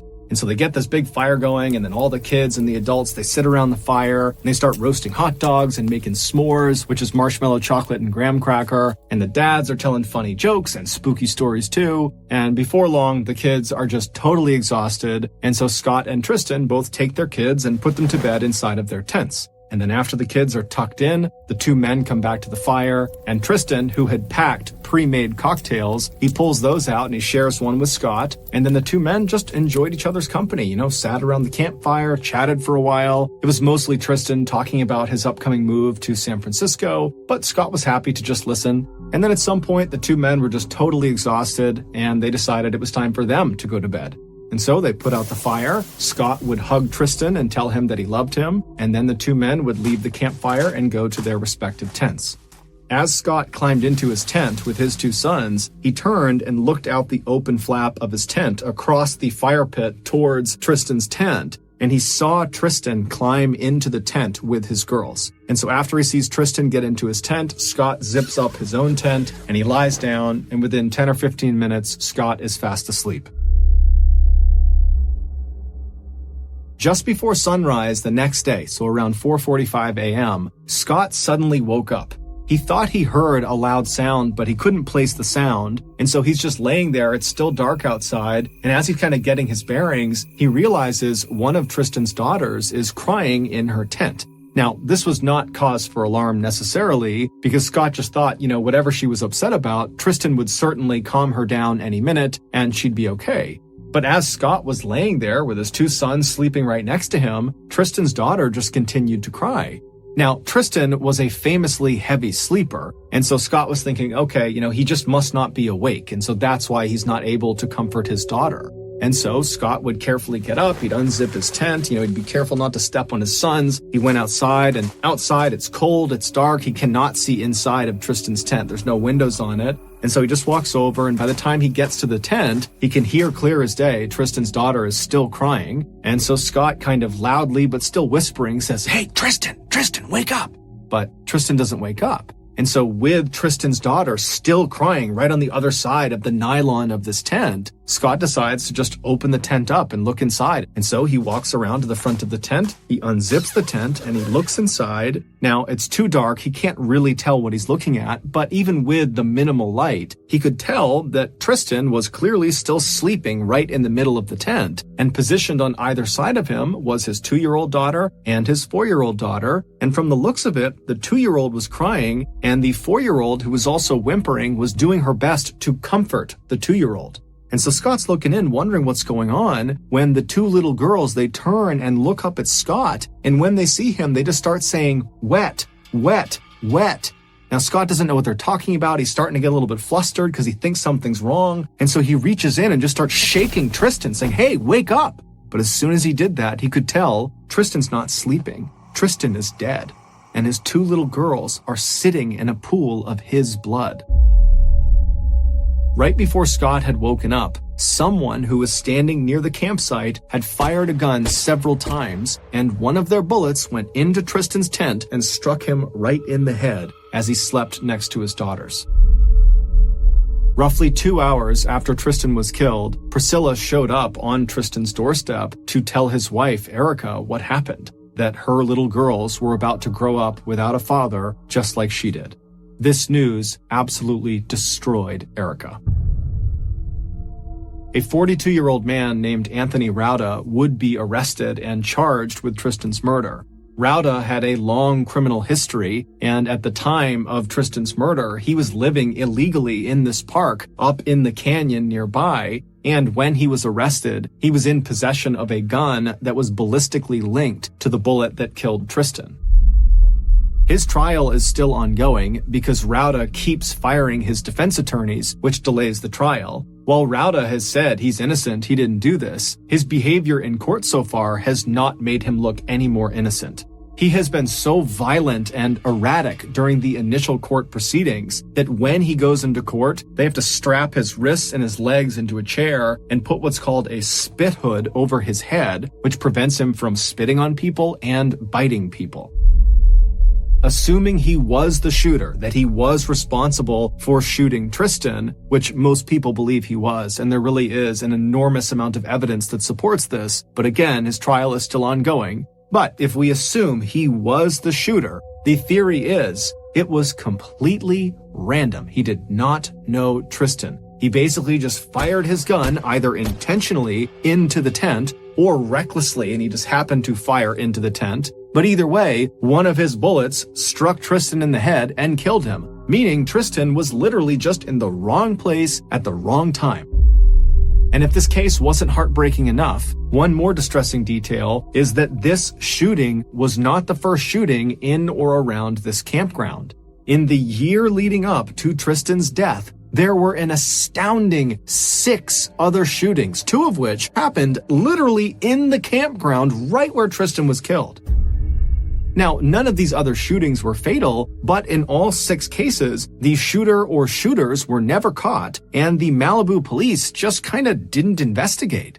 It wasn't until Tristan got shot and killed in this campground that the stories of all these other shootings that never got solved came out, and people are looking on a map saying, wait a minute, there's all these shootings unsolved with a rogue shooter or shooters out and about right here, right over this campground, and we haven't shut down the campground, and we haven't told the public that there's potentially a uncaught shooter roaming around this campground? Why is that?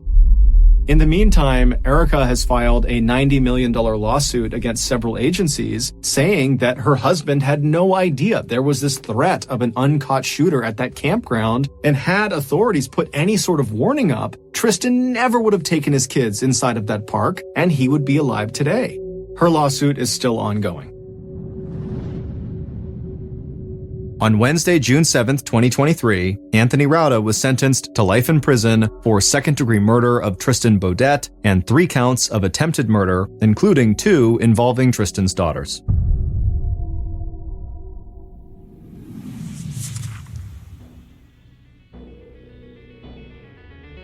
Thank you for listening to it. I really appreciate your support. Until next time, see ya.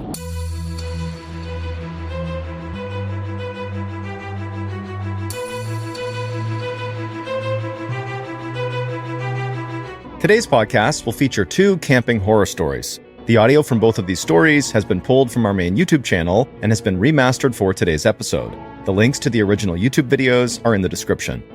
The first story you'll hear is called Pelican Valley, and it's about a very famous park that holds a dark secret. And the second and final story you'll hear is called Blood on the Mountain, and it's about 2 campers who stumbled upon a years-long mystery. But before we get into those stories, if you're a fan of the strange, dark, and mysterious delivered in story format, then you've come to the right podcast, because that's all we do, and we upload twice a week, once on Monday and once on Thursday. So if that's of interest to you, the next time the follow button is asleep, go to their front yard and use gasoline to spell the words in their grass, "I hate my neighbors," and then go ahead and light that on fire. Okay, let's get into our first story called Pelican Valley. Pelican Valley is a beautiful, remote section of backcountry in Yellowstone National Park in Wyoming. Its meandering meadows and creeks and 360-degree view of the mountains make it appear like the perfect place to camp out under the stars. But unlike other areas of the park, Pelican Valley requires a special permit if you intend to stay the night. And before Yellowstone Park rangers give you this permit, they remind you that Pelican Valley is a very dangerous place. And in general, you should only be out there with groups of at least 4 people. On July 28, 1984, 25-year-old Brigitte Fredenhagen, along with her brother Andreas and her sister-in-law Junko, arrived at Yellowstone National Park. That night, they stayed in one of the park's more established campgrounds called Grant Village. The following day, they headed out to one of the park's famous hot springs called the Norris Geyser. That afternoon, before heading back to their campsite, they made a pit stop at the park ranger's office so Brigitte could apply for a Pelican Valley permit. Her plan was to spend the following night in the valley. When they went in the office, the rangers believed all three of them were applying for a permit, and so they weren't asking that many questions. They were just kind of going through the routine. And then when Brigitte said, no, it's just going to be me applying for a permit, they actually immediately tried to dissuade her and said, this is a really bad idea. Nobody goes into Pelican Valley on their own.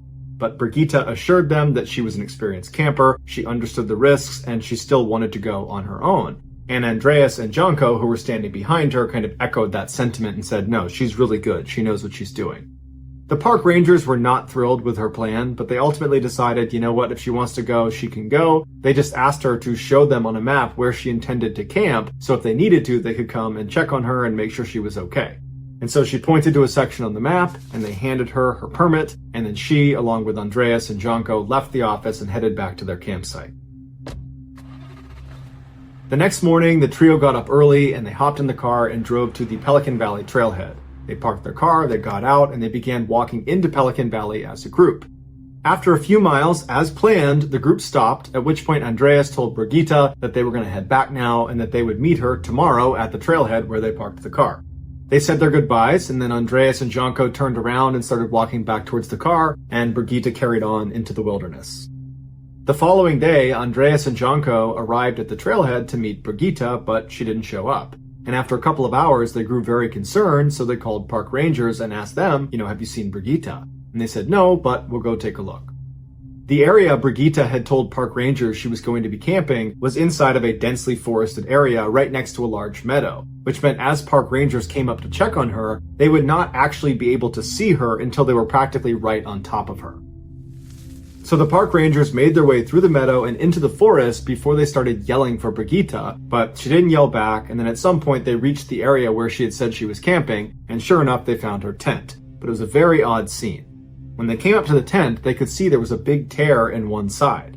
When they poked their heads down and looked inside, all of her belongings in the tent were undisturbed. There was a foam sleeping mat right in the middle, and then to the right of the mat was a flashlight that had been turned off. On the left side of the pad was a tape player with headphones that she must have been listening to before bed. It had been left on until the batteries ran out. At the foot of the pad was her backpack, inside of which were all of her clothes that had been neatly packed inside of Ziploc bags to mask her scent. Also in the pack was a wilderness survival guide with a page flipped down that was a diagram of how to string your food up into the trees so no animals can get to it.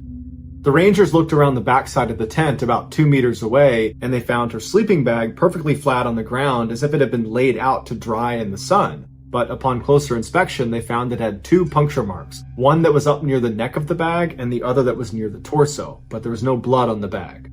At this point, rangers started to speculate that this could have been an animal attack, but they were confused at the general tidiness of the scene. Typically, when an animal attacks a person, it looks like a bomb went off in the area where the attack occurred, and this campsite was very, very neat. As the rangers continued to walk around the campsite looking for clues and yelling out for Brigitte, they found a barely discernible drag tail a couple of meters away from the sleeping bag that was leading west into the forest and up a hill. And so the rangers started following this trail, and they got about 20 meters away from the camp when they discovered Brigitte's cooler lying on the ground on its side, and whatever food had been in there was now gone. There was some string laying next to it, so it looked like it had been strung up in the trees, but someone or something had gotten it down. From the cooler, the rangers continue walking along this drag trail another 20 meters or so up a hill where they discover a woman's sweater on the ground that's been torn up and there's blood on it. So at this point, the rangers get their rifles up and they keep walking another 40 meters up and over the hill down into this clearing in the woods where they find Brigitte, or what was left of her.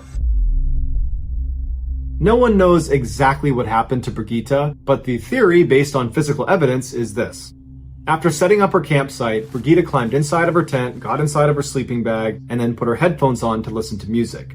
A little while later, a male grizzly bear discovered Brigitte's cooler strung up in the trees about 20 meters away. And apparently, Brigitte did not string it high enough because the bear was able to reach up and pull it down. After the bear ate the food inside of the cooler, it was still hungry, so it began looking around the area for more to eat. It's believed this bear was so accustomed to human traffic in the area that when he stumbled across Brigitte's tent, he wasn't scared. In fact, he thought, there's food inside of there. There's people I can eat.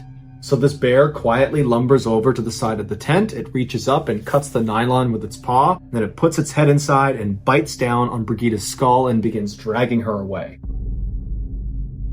There was no sign of a struggle in or near the tent, indicating that Brigida was most likely asleep, or maybe she just could not hear the bear because she still had her headphones in. She was dragged 80 meters by her skull to that clearing where she was consumed. An attack like this is exactly the reason why Pelican Bay is considered so dangerous, because it's full of grizzly bears. And even though grizzly attacks on humans are incredibly rare, most people do not understand just how horrific they are when they do occur. Grizzly bears don't really try to kill their prey before they eat them. Instead, they focus on pinning them down and then getting them under their body weight so they can't go anywhere, at which point they can eat them at a leisurely pace. Some say grizzlies actually prefer to eat their prey while they're still living, which is why so often in grizzly attacks you see the arms and legs eaten first and then the head and torso. This is a method that keeps the victim alive a little bit longer.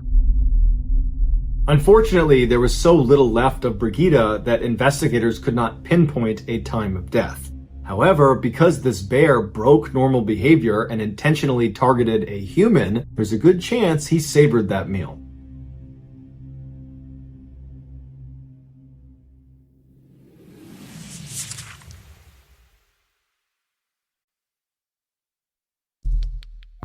The next and final story of today's episode is called Blood on the Mountain.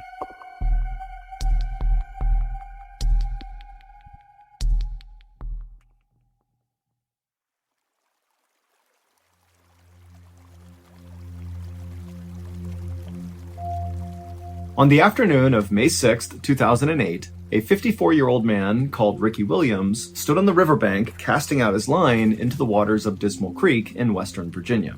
Ricky was hoping to get lucky and catch some trout, but he'd been out here fishing for 30 minutes so far, and there were no bites. Normally, Ricky wouldn't care, because he loved just fishing for hours and hours at a time. But today, he and his dog, who was right with him, were really hungry, because they'd been out in these woods camping for several weeks now, and their food supply was finally dwindling down to the end. And so if they didn't catch any fish today, they might not eat. Now, for context, where Ricky was fishing, Dismal Creek, despite its bleak name, it was actually a beautiful, secluded spot on top of a mountain that was on the Appalachian Trail. The Appalachian Trail is a very famous 2,200-mile-long trail that runs up and down the east coast of the United States. And why that is relevant is because there's this special code for people that hike on the Appalachian Trail. And the code, which all hikers know, is basically if you come across another hiker on the Appalachian Trail, it is your responsibility to help them if they need help. And it is their responsibility to help you if you need help. So it's this community of hikers that are always looking to help each other. And so Ricky was very aware of this code on the Appalachian Trail, and he was secretly hoping, as he cast his line over and over again and didn't get any bites, that a hiker or a group of hikers might come by this area, and maybe they would see him and come down and learn that he needed food, and they might just give him some of their food. But another half hour passed and no hikers came by, and still Ricky could not catch any fish. But then suddenly, Ricky's dog, who was right next to him, began to whine and kind of began shifting around like it was sensing a predator in the area or something. But as Ricky was trying to calm his dog down, he began to hear a voice in the woods right behind him. Somebody was moving towards him. And when Ricky heard this voice, on the one hand, he was pretty excited because maybe this is a hiker who can give him some food. But on the other hand, Ricky couldn't help but feel really uneasy. Now, you need to understand that Ricky was an older guy, he was kind of frail, and over the past few weeks that he'd been camping with his dog, as his food supply had run down, he had become skinnier and skinnier and skinnier, and so he really did not pose any sort of threat to anybody. He's like this weak older man. Now, generally speaking, the Appalachian Trail was a very safe place. But over the last few decades, there had actually been several murders that took place on the Appalachian Trail. And in fact, one of those killings took place less than 2 miles away from where Ricky was fishing with his dog. And in that double homicide, a very well-known killer named Randall Lee Smith had stabbed and shot to death 2 hikers. And so while Ricky was really looking for help from fellow hikers, at the same time, he couldn't help but feel somewhat apprehensive. Because again, Ricky was like this small, frail guy, and Ricky was well aware of these murders, and he was well aware of the fact that he was super close to one of the murder sites. And so Ricky was totally on edge as he's listening to this male voice get closer and closer. And then finally, this man in his early 30s steps out from the tree line and he looks over and he sees Ricky. And for a second, the two men just kind of look at each other. But then this guy just grinned at Ricky and said, "Hey, how you doing?" And immediately Ricky felt relieved because he could tell just from looking at this guy that very likely he was not a threat. The man introduced himself as Scott Johnston, and he told Ricky he was actually camping in the area with a friend of his, and they were out here fishing, just like Ricky.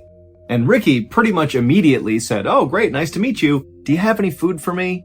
And Scott was like, "Absolutely." And he dug into his bag that he had with him, and he pulled out a couple energy bars and a bag of chips, and he threw them over to Ricky. And he also gave some fresh bait to Ricky, so he too could cast out again. And for the next couple of hours, Scott and Ricky just stood on the riverbank and fished together. And after a while, the trout did start biting and they did start catching fish, so the day kind of turned into a great outing for Ricky. And it got even better because as soon as the men were done fishing, Scott asked Ricky if he wanted to join him and his friend back up at the campsite for dinner. And remember, Ricky had no food, so this was an amazing invitation, and he said, "Yes, of course, I'd love to join you." So the two men packed up their stuff right as the sun was going down, and then they began walking back into the forest where Scott had emerged from. And as they were walking, Scott's fishing pole got tangled on a low-hanging branch, and he was really struggling to get it out of the tree. And so finally, he just told Ricky to, go on ahead. My campsite's right up there. It's a straight shot. Just go up the hill and you'll see it. Ricky asked Scott if he was sure, and Scott said, "No, it's totally fine. Go ahead." So Ricky said, "Okay," and he walked the rest of the way up the hill. And then when he walked out of the tree line into the clearing where Scott's campsite was, immediately what Ricky noticed was this enormous man who was like twice the size of Scott, and so 4 times the size of Ricky, kind of hunched over the campfire.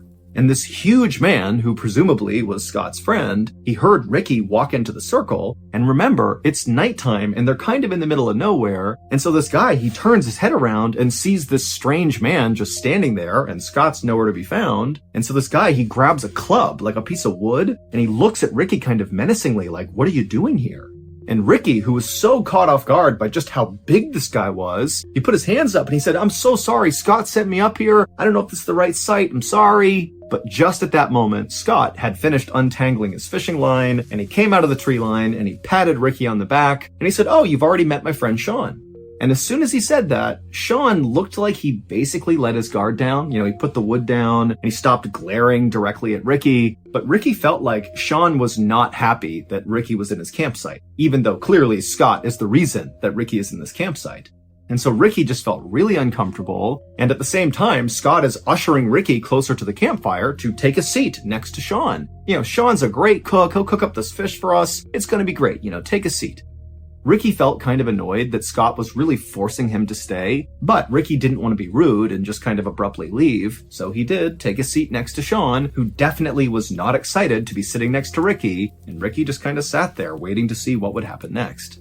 And what happened next is Scott walked over to Sean and handed off all the fish that he and Ricky had caught so that Sean could begin to prepare them to cook them. And then as Ricky is still just sitting there right next to Sean, Scott walked away from the campfire up to his truck, which was parked right next to Sean's Jeep. And Scott turned on the radio and began blasting country music.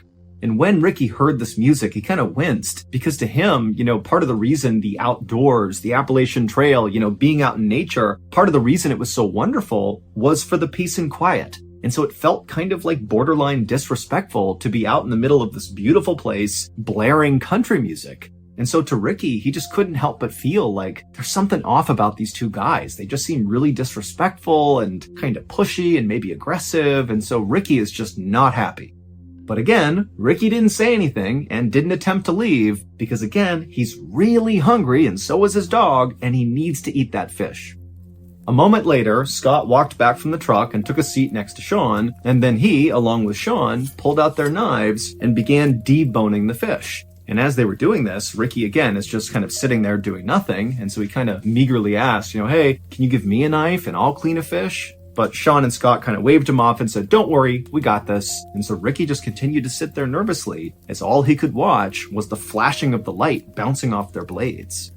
But eventually, Scott and Sean finished deboning all the fish and they put their knives away. And at that point, they began cooking the fish over the open flame. And suddenly for Ricky, it felt like, the mood had shifted a little bit. At least now the two men were not fiddling around with weapons. It felt kind of safe again. And so Ricky began making some small talk in hopes that would kind of, settle his nerves. And so Ricky told the two men about how much he loved the Appalachian Trail and how he came out here all the time for weeks at a time with his dog. And Ricky would tell the men that, sometimes he felt more at home out in the wild than he did at home. It was almost like being out in nature was a religious experience for Ricky. And he would even tell Sean and Scott that sometimes when he was out in nature, he would meditate and pray and even do some chanting like part of a ritual. I mean, he was really trying to be in tune with Mother Nature. But as Ricky continued to tell Sean and Scott about his personal life, he noticed the two men were definitely paying attention and kind of nodding along at appropriate points in the story. But at the same time, Ricky felt like these two men were also kind of looking at him like Ricky was kind of weird. As if they were not prepared to come out and say it, but after hearing all these things about his life, it was like, what's going on with this guy? And so Ricky suddenly felt really embarrassed about being so open with these two guys who once again just seemed like they don't quite like him or even really want him here. But luckily, right at that moment, the fish were done, and so the men just sat there in silence and wolfed down the food. By the time they finished, right about 8 p.m., it was very dark outside, and Ricky at this point is just ready to go. He just felt so uneasy here. And so after putting down his plate and his silverware and saying thank you to Sean and Scott for their hospitality, he quickly got up and grabbed his dog, and he began walking into the woods towards his campsite. But after Ricky and his dog had walked maybe 10 or 15 feet away from this campsite, two things happened in rapid succession. Number one, Ricky suddenly stopped and turned around and looked back at the campsite. And number two, right as he did this, there was this enormous bang sound, like a small explosion that echoed through the forest.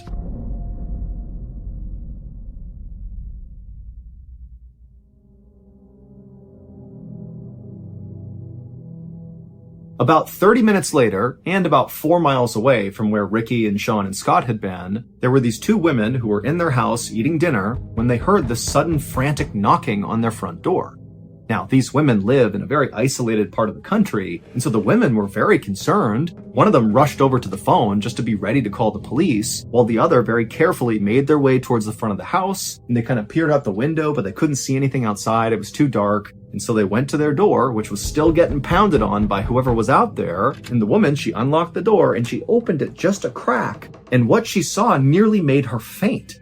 There was a man standing on her porch who was absolutely covered in blood, as if he had been fully submerged in a tank of blood. I mean, he is all red.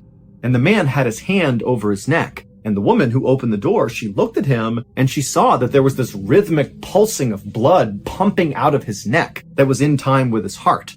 This man is clearly bleeding to death.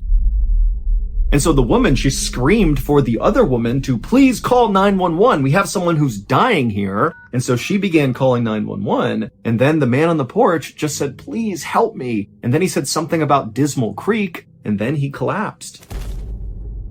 And this was so shocking for the woman who had opened the door that she just stood there staring, having no idea what to do. But then she happened to look up and she noticed there was a Jeep that was idling out on the road in front of her house that she hadn't even registered until now. And so either this guy got dropped off or he drove that Jeep. But before she could even begin to understand what had just happened, an ambulance and a whole bunch of police cars came screaming up and parked in front of her house. And then the medics got out, they rushed up, and they grabbed the bleeding man, and they put him in the ambulance, and they rushed him off. Meanwhile, not far from the house, police officers were speeding towards Dismal Creek, because when the women called 911, they said, this guy who's shown up on the porch bleeding said something about Dismal Creek, but they had no idea what it was about.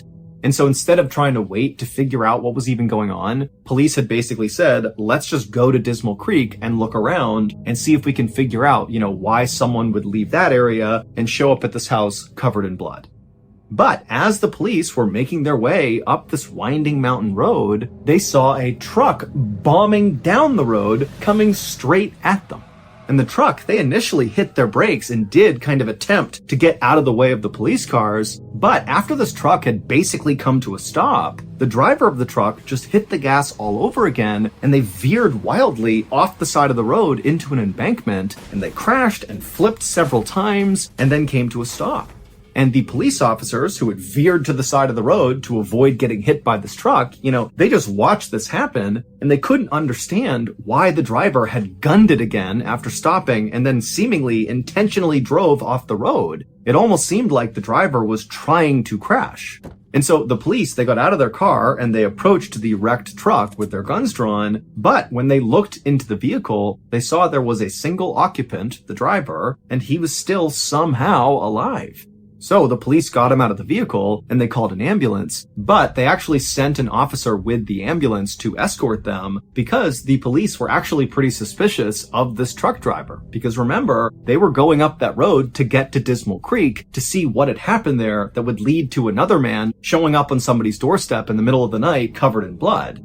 And now they have this truck driver who looks like he's speeding away from Dismal Creek, who crashes his truck. I mean, there was no clear connection between the truck crash and the bloody guy, but the police were suspicious that they had to be connected. So they sent the officer to the hospital as well. About 30 minutes after the truck crash, the police left the scene and continued the rest of the way up the road to Dismal Creek. And once they got up there, the police fanned out all across the area and just began looking for anything. Just any clue that might explain what the heck happened here, if anything happened at Dismal Creek at all. And pretty quickly, the police actually did find something unique. In the middle of the Dismal Creek area, they found a campsite. But it was not the campsite where Sean and Scott were staying, where Ricky had gone and shared dinner with them. This was a different campsite. And not long after searching this other campsite, police concluded that whoever was staying here did not seem like they were mentally well. This seems like a mentally unstable and potentially dangerous person lives here. So the campsite was really simple. It was just a tent and a campfire. But when the police lifted up the flap and looked inside the tent, they found a collection of 30 knives along with a police scanner that basically picked up police radio chatter in the area. So you could listen to a scanner and basically know what the police were doing in your area. There were also all these weird piles of clothing. Some were for kids, some were for adults, some were for men, some were for women. There were piles of eyeglasses, and there were 8 pairs of women's underwear. And then also there was a map of the Appalachian Trail inside of this tent, and all over this map along the trail were all these spots that were circled, but there was no information about what these circles meant. However, one of the places that was circled was Dismal Creek. And then next to the map was a radio, and inside the radio was a cassette. And so the police just hit play, and immediately what they heard totally creeped them out. Because the tape sounded like some kind of satanic ritual. It was basically this one man's voice just kind of howling and chanting over and over again. But by far, the most shocking thing that was found inside of that tent was a single piece of paper. And this piece of paper was a birth certificate, and the name on the birth certificate was a name that basically all police in this area knew, and in fact, anybody living in or around the Appalachian Trail definitely would know this name. And the identity of this person, the name on the birth certificate, was the key to putting together all these seemingly disconnected events that had happened on this night. From the explosion when Ricky walked away from the fire, to the bloody man at the house, to the truck crash, they were all connected through this single person.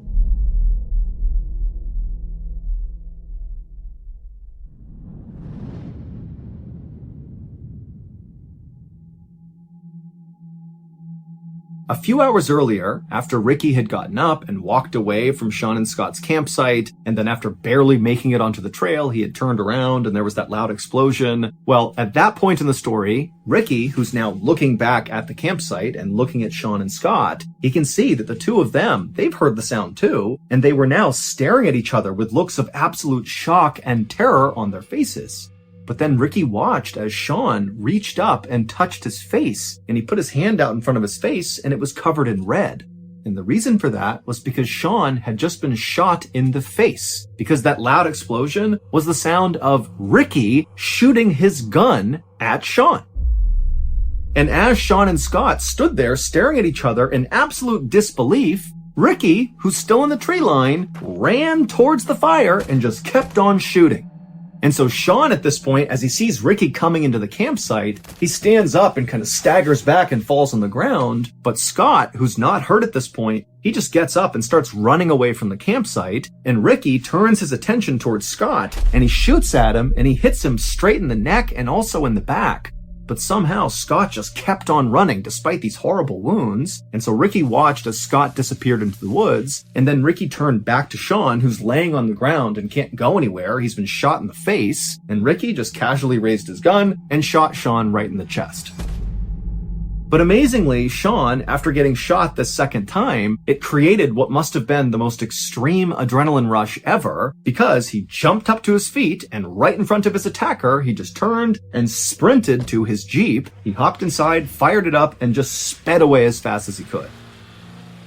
And when Sean flipped on his headlights and turned a corner after getting away from the campsite, he looked down the road and he actually saw his buddy, Scott, who had run away first, come tumbling out of the woods onto the road. And so Sean, who's gravely injured, drives over next to Scott and he stops the Jeep long enough for Scott to climb inside, and they shut the door and they speed their way towards the nearest help, which happened to be that house where those two women lived. And so it was Scott, who looked like he was drenched in blood, who knocked on the women's door. Sean was down in the Jeep out on the road, but he was just too weak to get out and come up to the door as well. But when the ambulance and police arrived, they would find not only Scott up on the porch, but also Sean in the Jeep, and both men would be taken to the hospital via helicopter.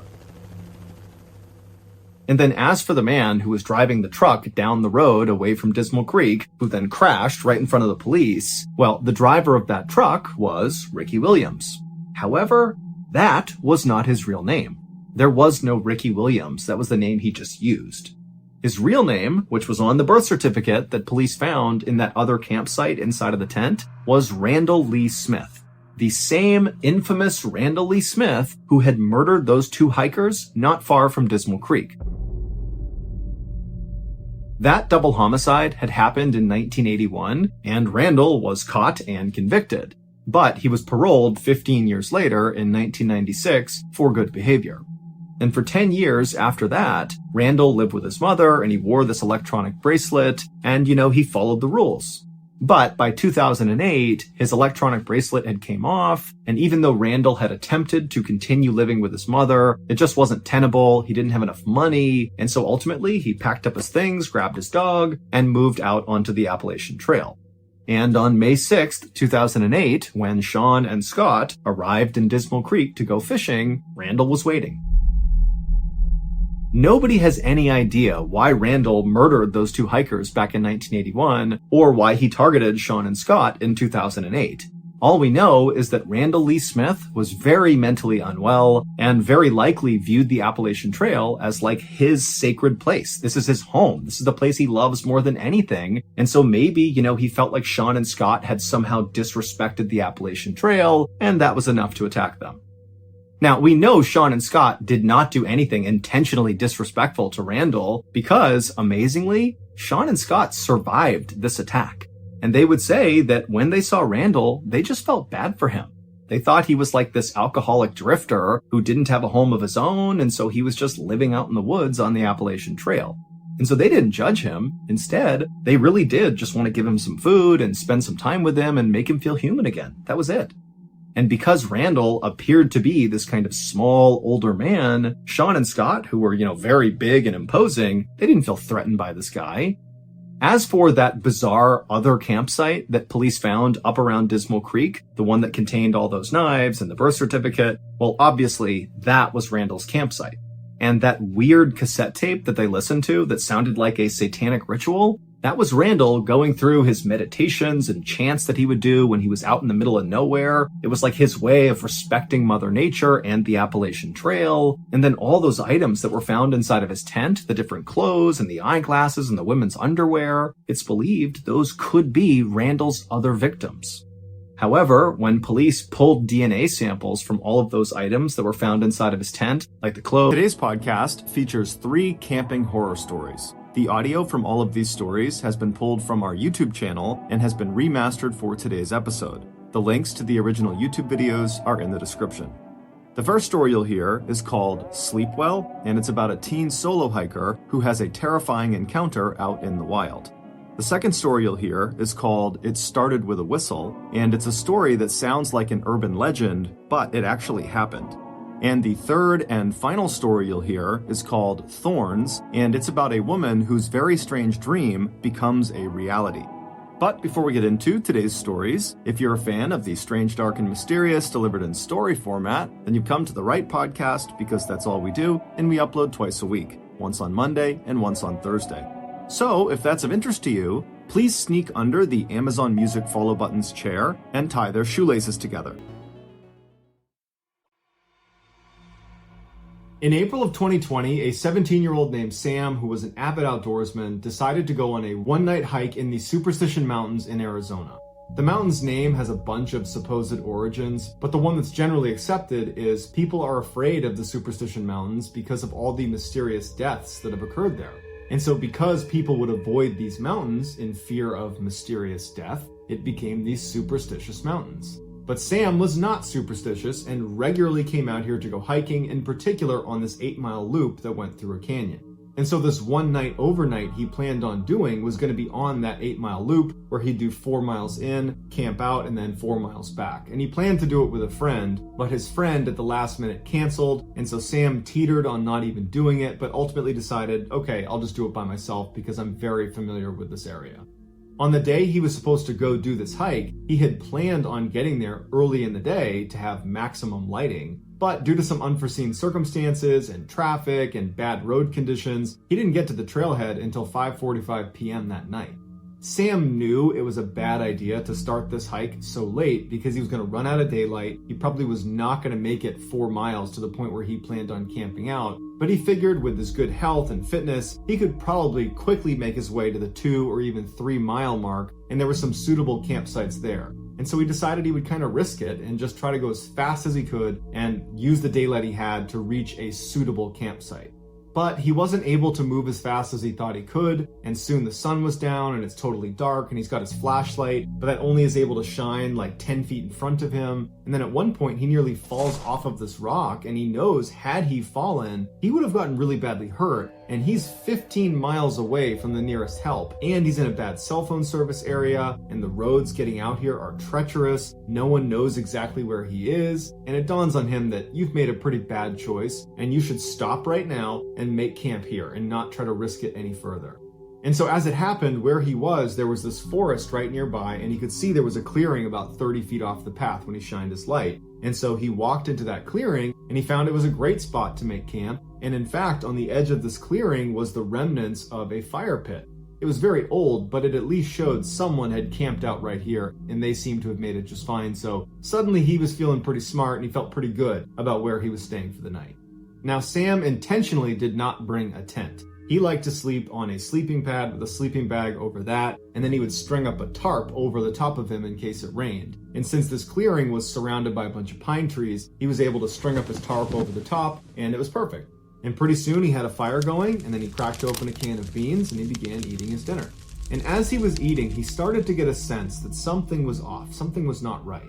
He began scanning the tree line as if he was going to find something out of the ordinary, but his visibility was incredibly limited because he was sitting right up against a fire. And if you've ever sat next to a fire in a dark forest, your visibility is like 5 feet in a circle around the fire. You really cannot see beyond that. And his vision was also limited by all the pine trees that encircled his clearing. So he really could only see what was immediately around him, nothing else. And he starts thinking, that's got to be it. Maybe I'm just nervous because I have no visibility.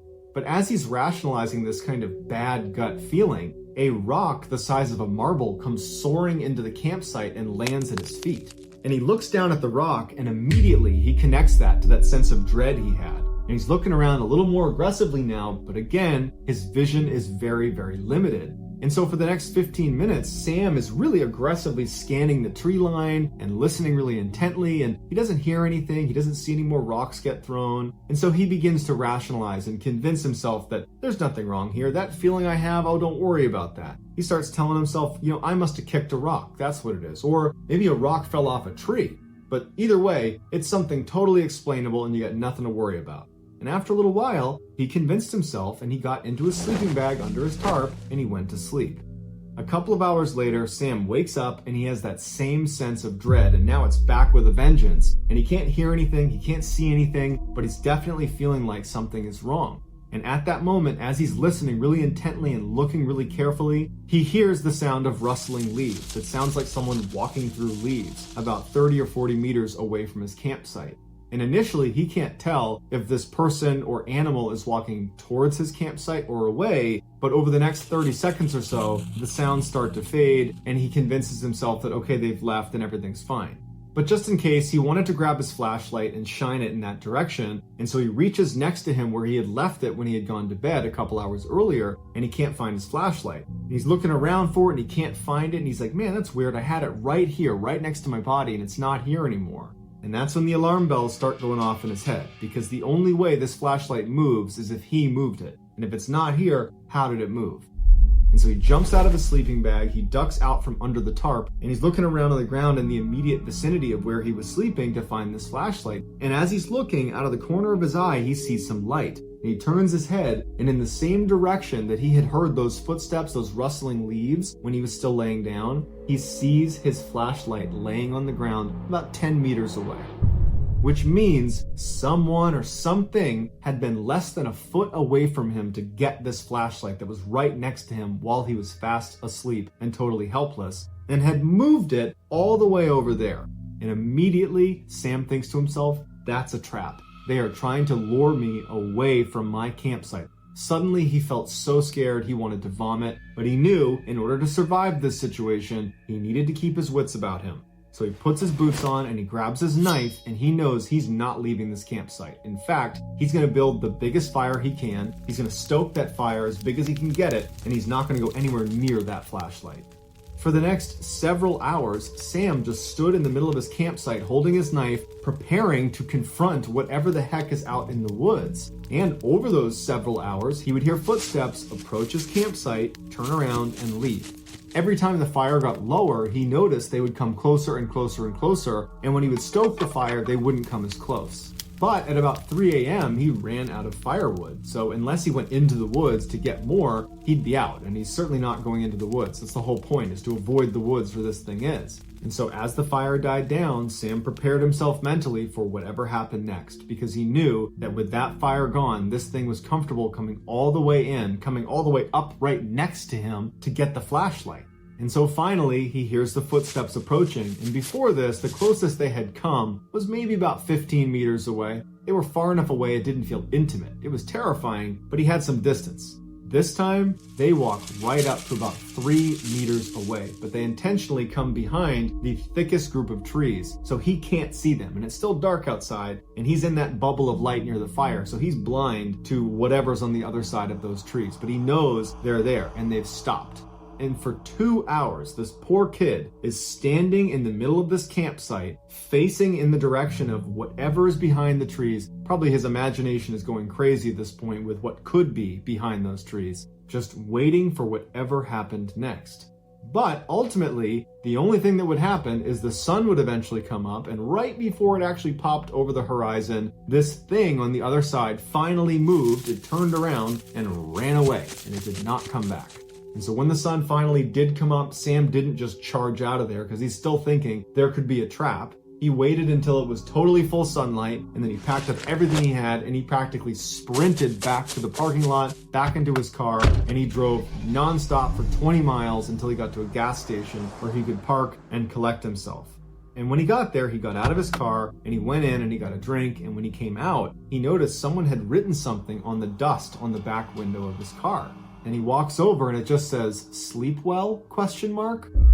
Sam is confident whoever was stalking him at his campsite is the same person or group of people that wrote this message on his car. And now Sam just wonders, what would have happened if I retrieved that flashlight?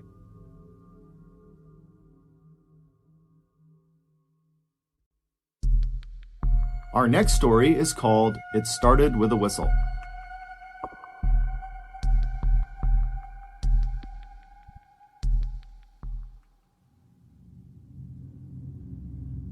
In 2017, 27-year-old Lydia Makarchuk left her home country of Ukraine and moved to Bracknell, which is a town just outside of London. Shortly after moving into her new apartment, Lydia went out and got a job as an accountant at a local hotel, and then after that, Lydia pretty much swore off her social life and instead just focused exclusively on working hard and saving money. The one reprieve she got from work was going to church on Sundays.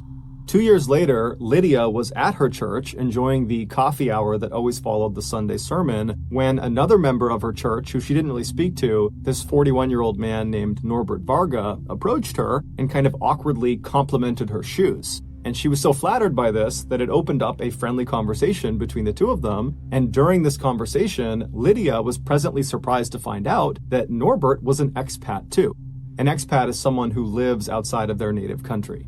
Norbert had moved to the UK in 2018, so that's 1 year after Lydia had moved to the UK, and he came from Hungary, which shares a border with Ukraine. And just like Lydia, when he got to the UK, he kind of put all his energy into his work and trying to save money. He was a radio technician and a photographer.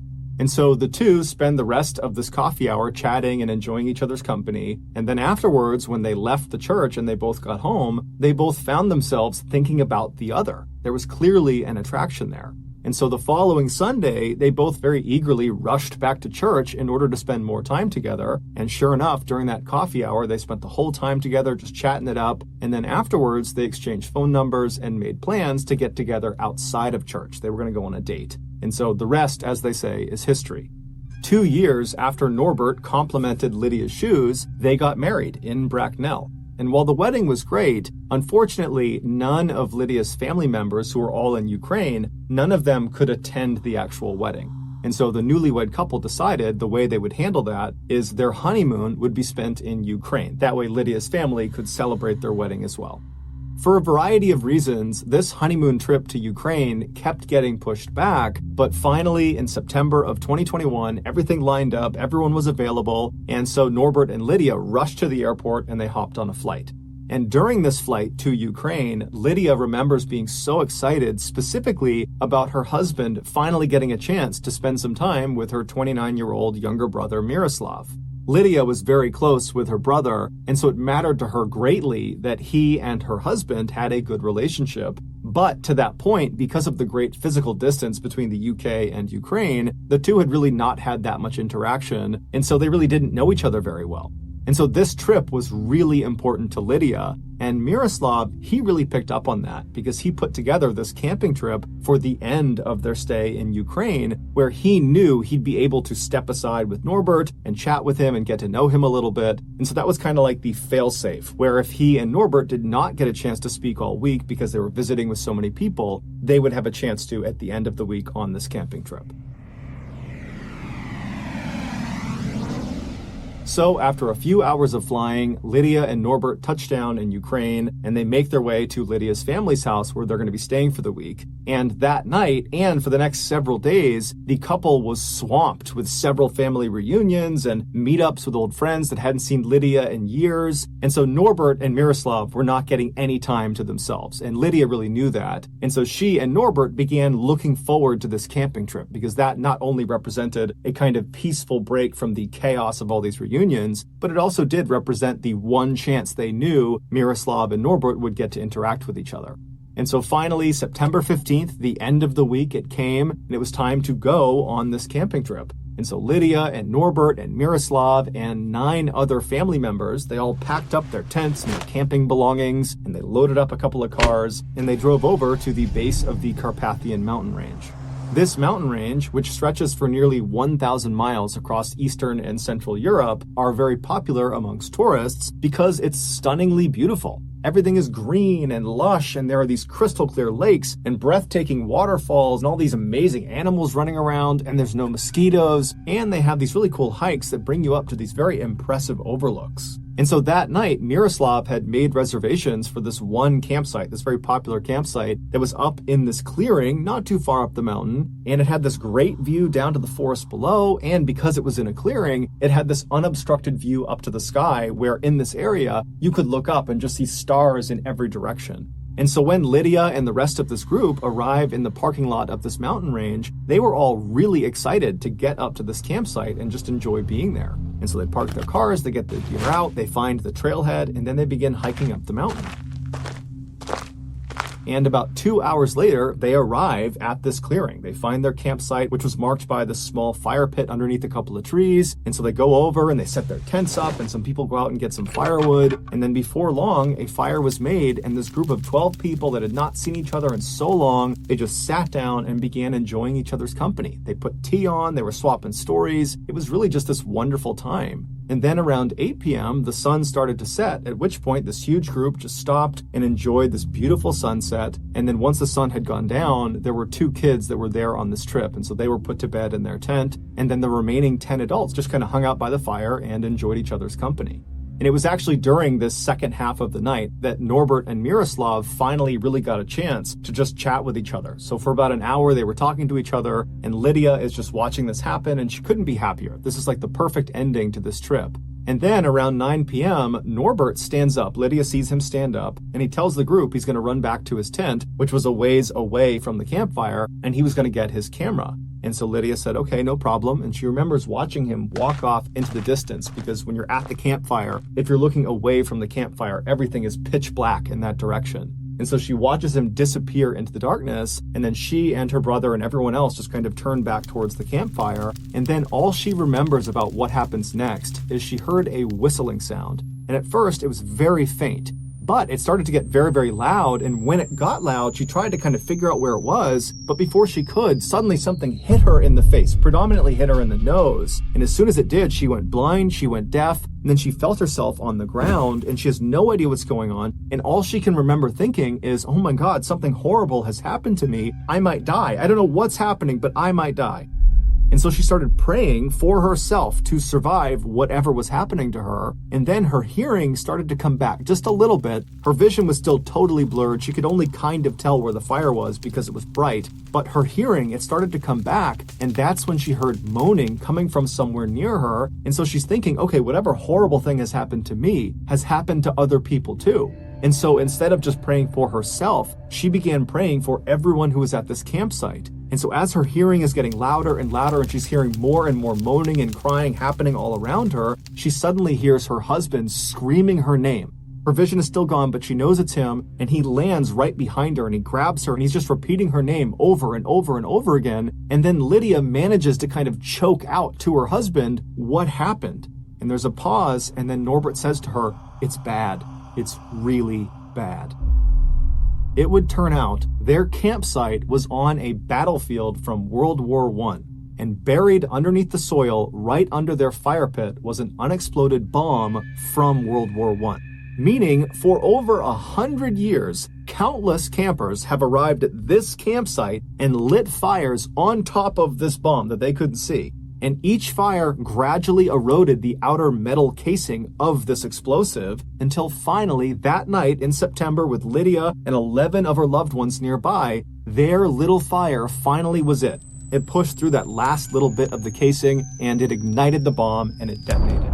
That whistling that she heard was the sound of the fire finally cutting through that casing and being exposed to the fire. And then that thing that struck her in the face, that hit her right on the nose, that was almost certainly a piece of the bomb itself, so shrapnel that was cutting through her face. And then the moaning she heard was primarily her brother, who was right next to her.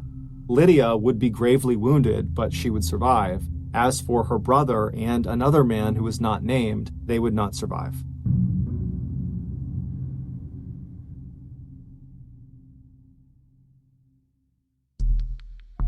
The next and final story of today's episode is called Thorns.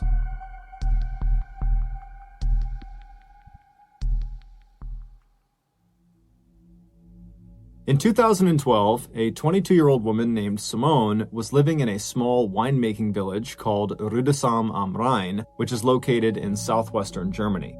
This village is strikingly beautiful. It's full of quaint European homes, and there's lots of rolling green hills with vineyards as far as the eye can see, and the village sits right on the banks of the Rhine River.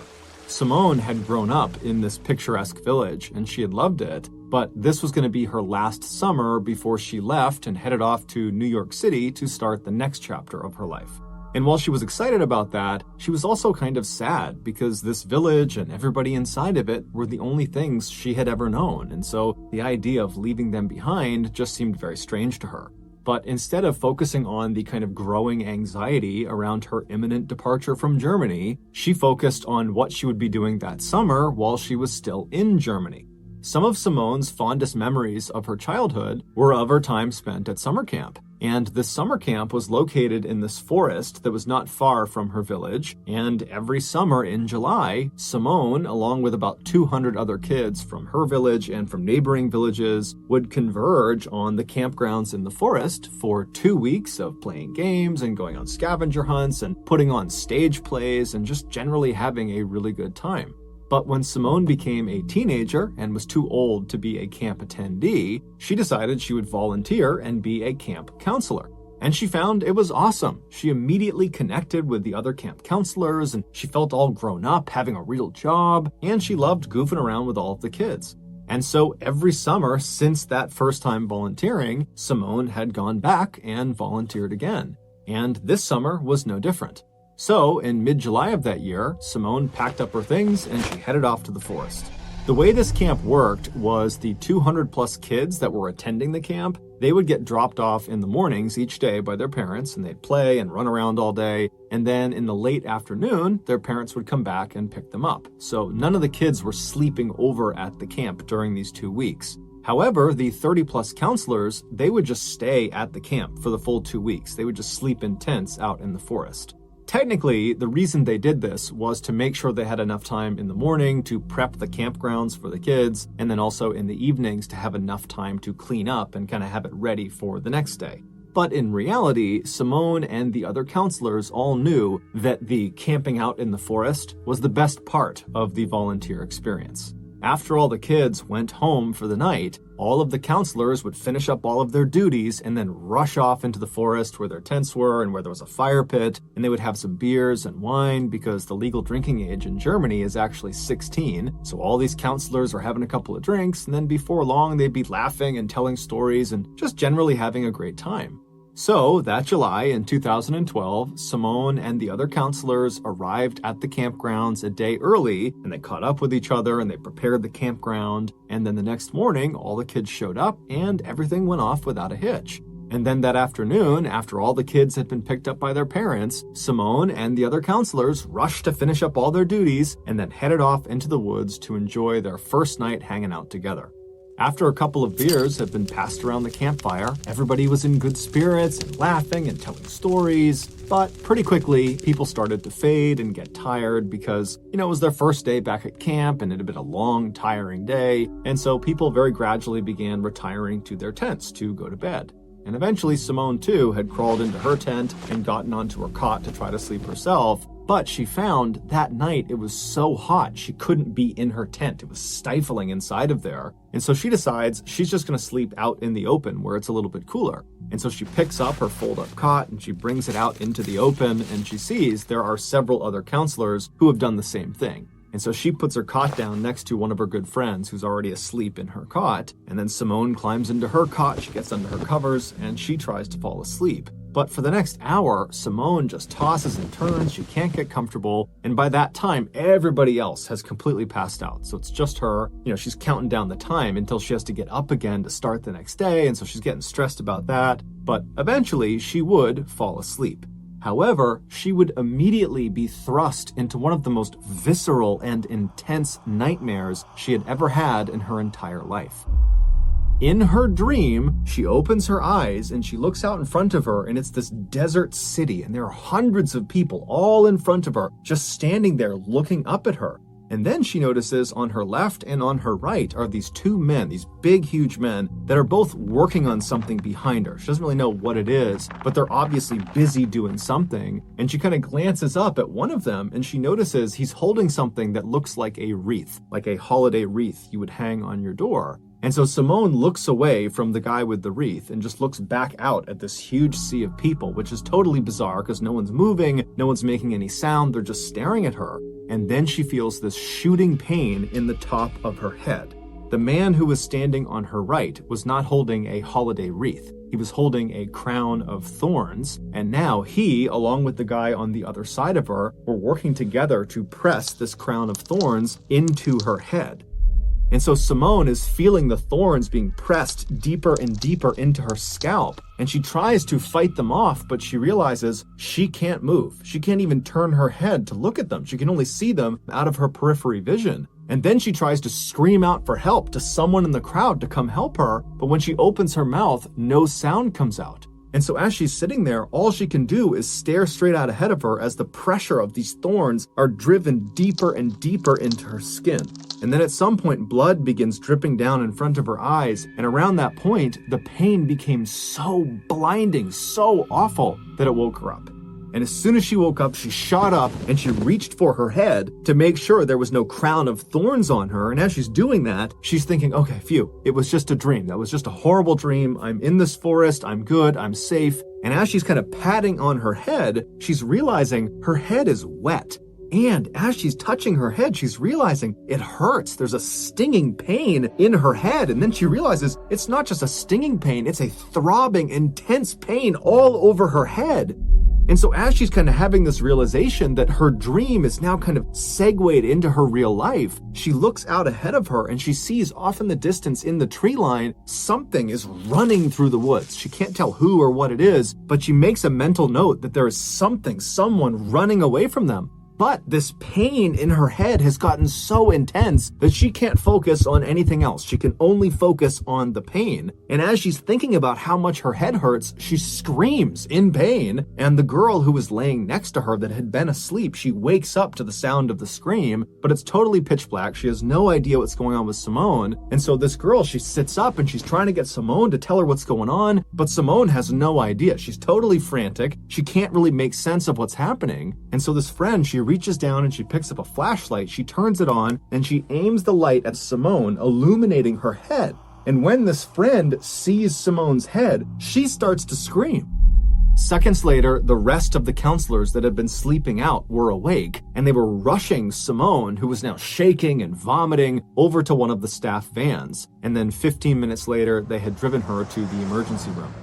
It would turn out, after Simone had finally fallen asleep and she began having that really intense dream about a crown of thorns being dug into her scalp, well, in reality, something was digging into her scalp and it was kind of manifesting itself in her dream. And what was digging into her scalp was the jaws of a fox.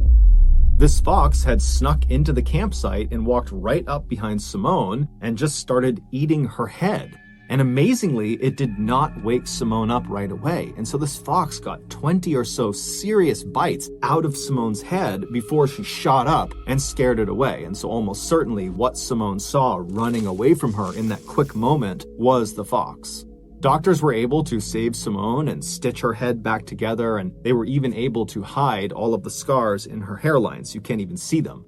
But despite her being physically okay today, psychologically, this was a very traumatizing event.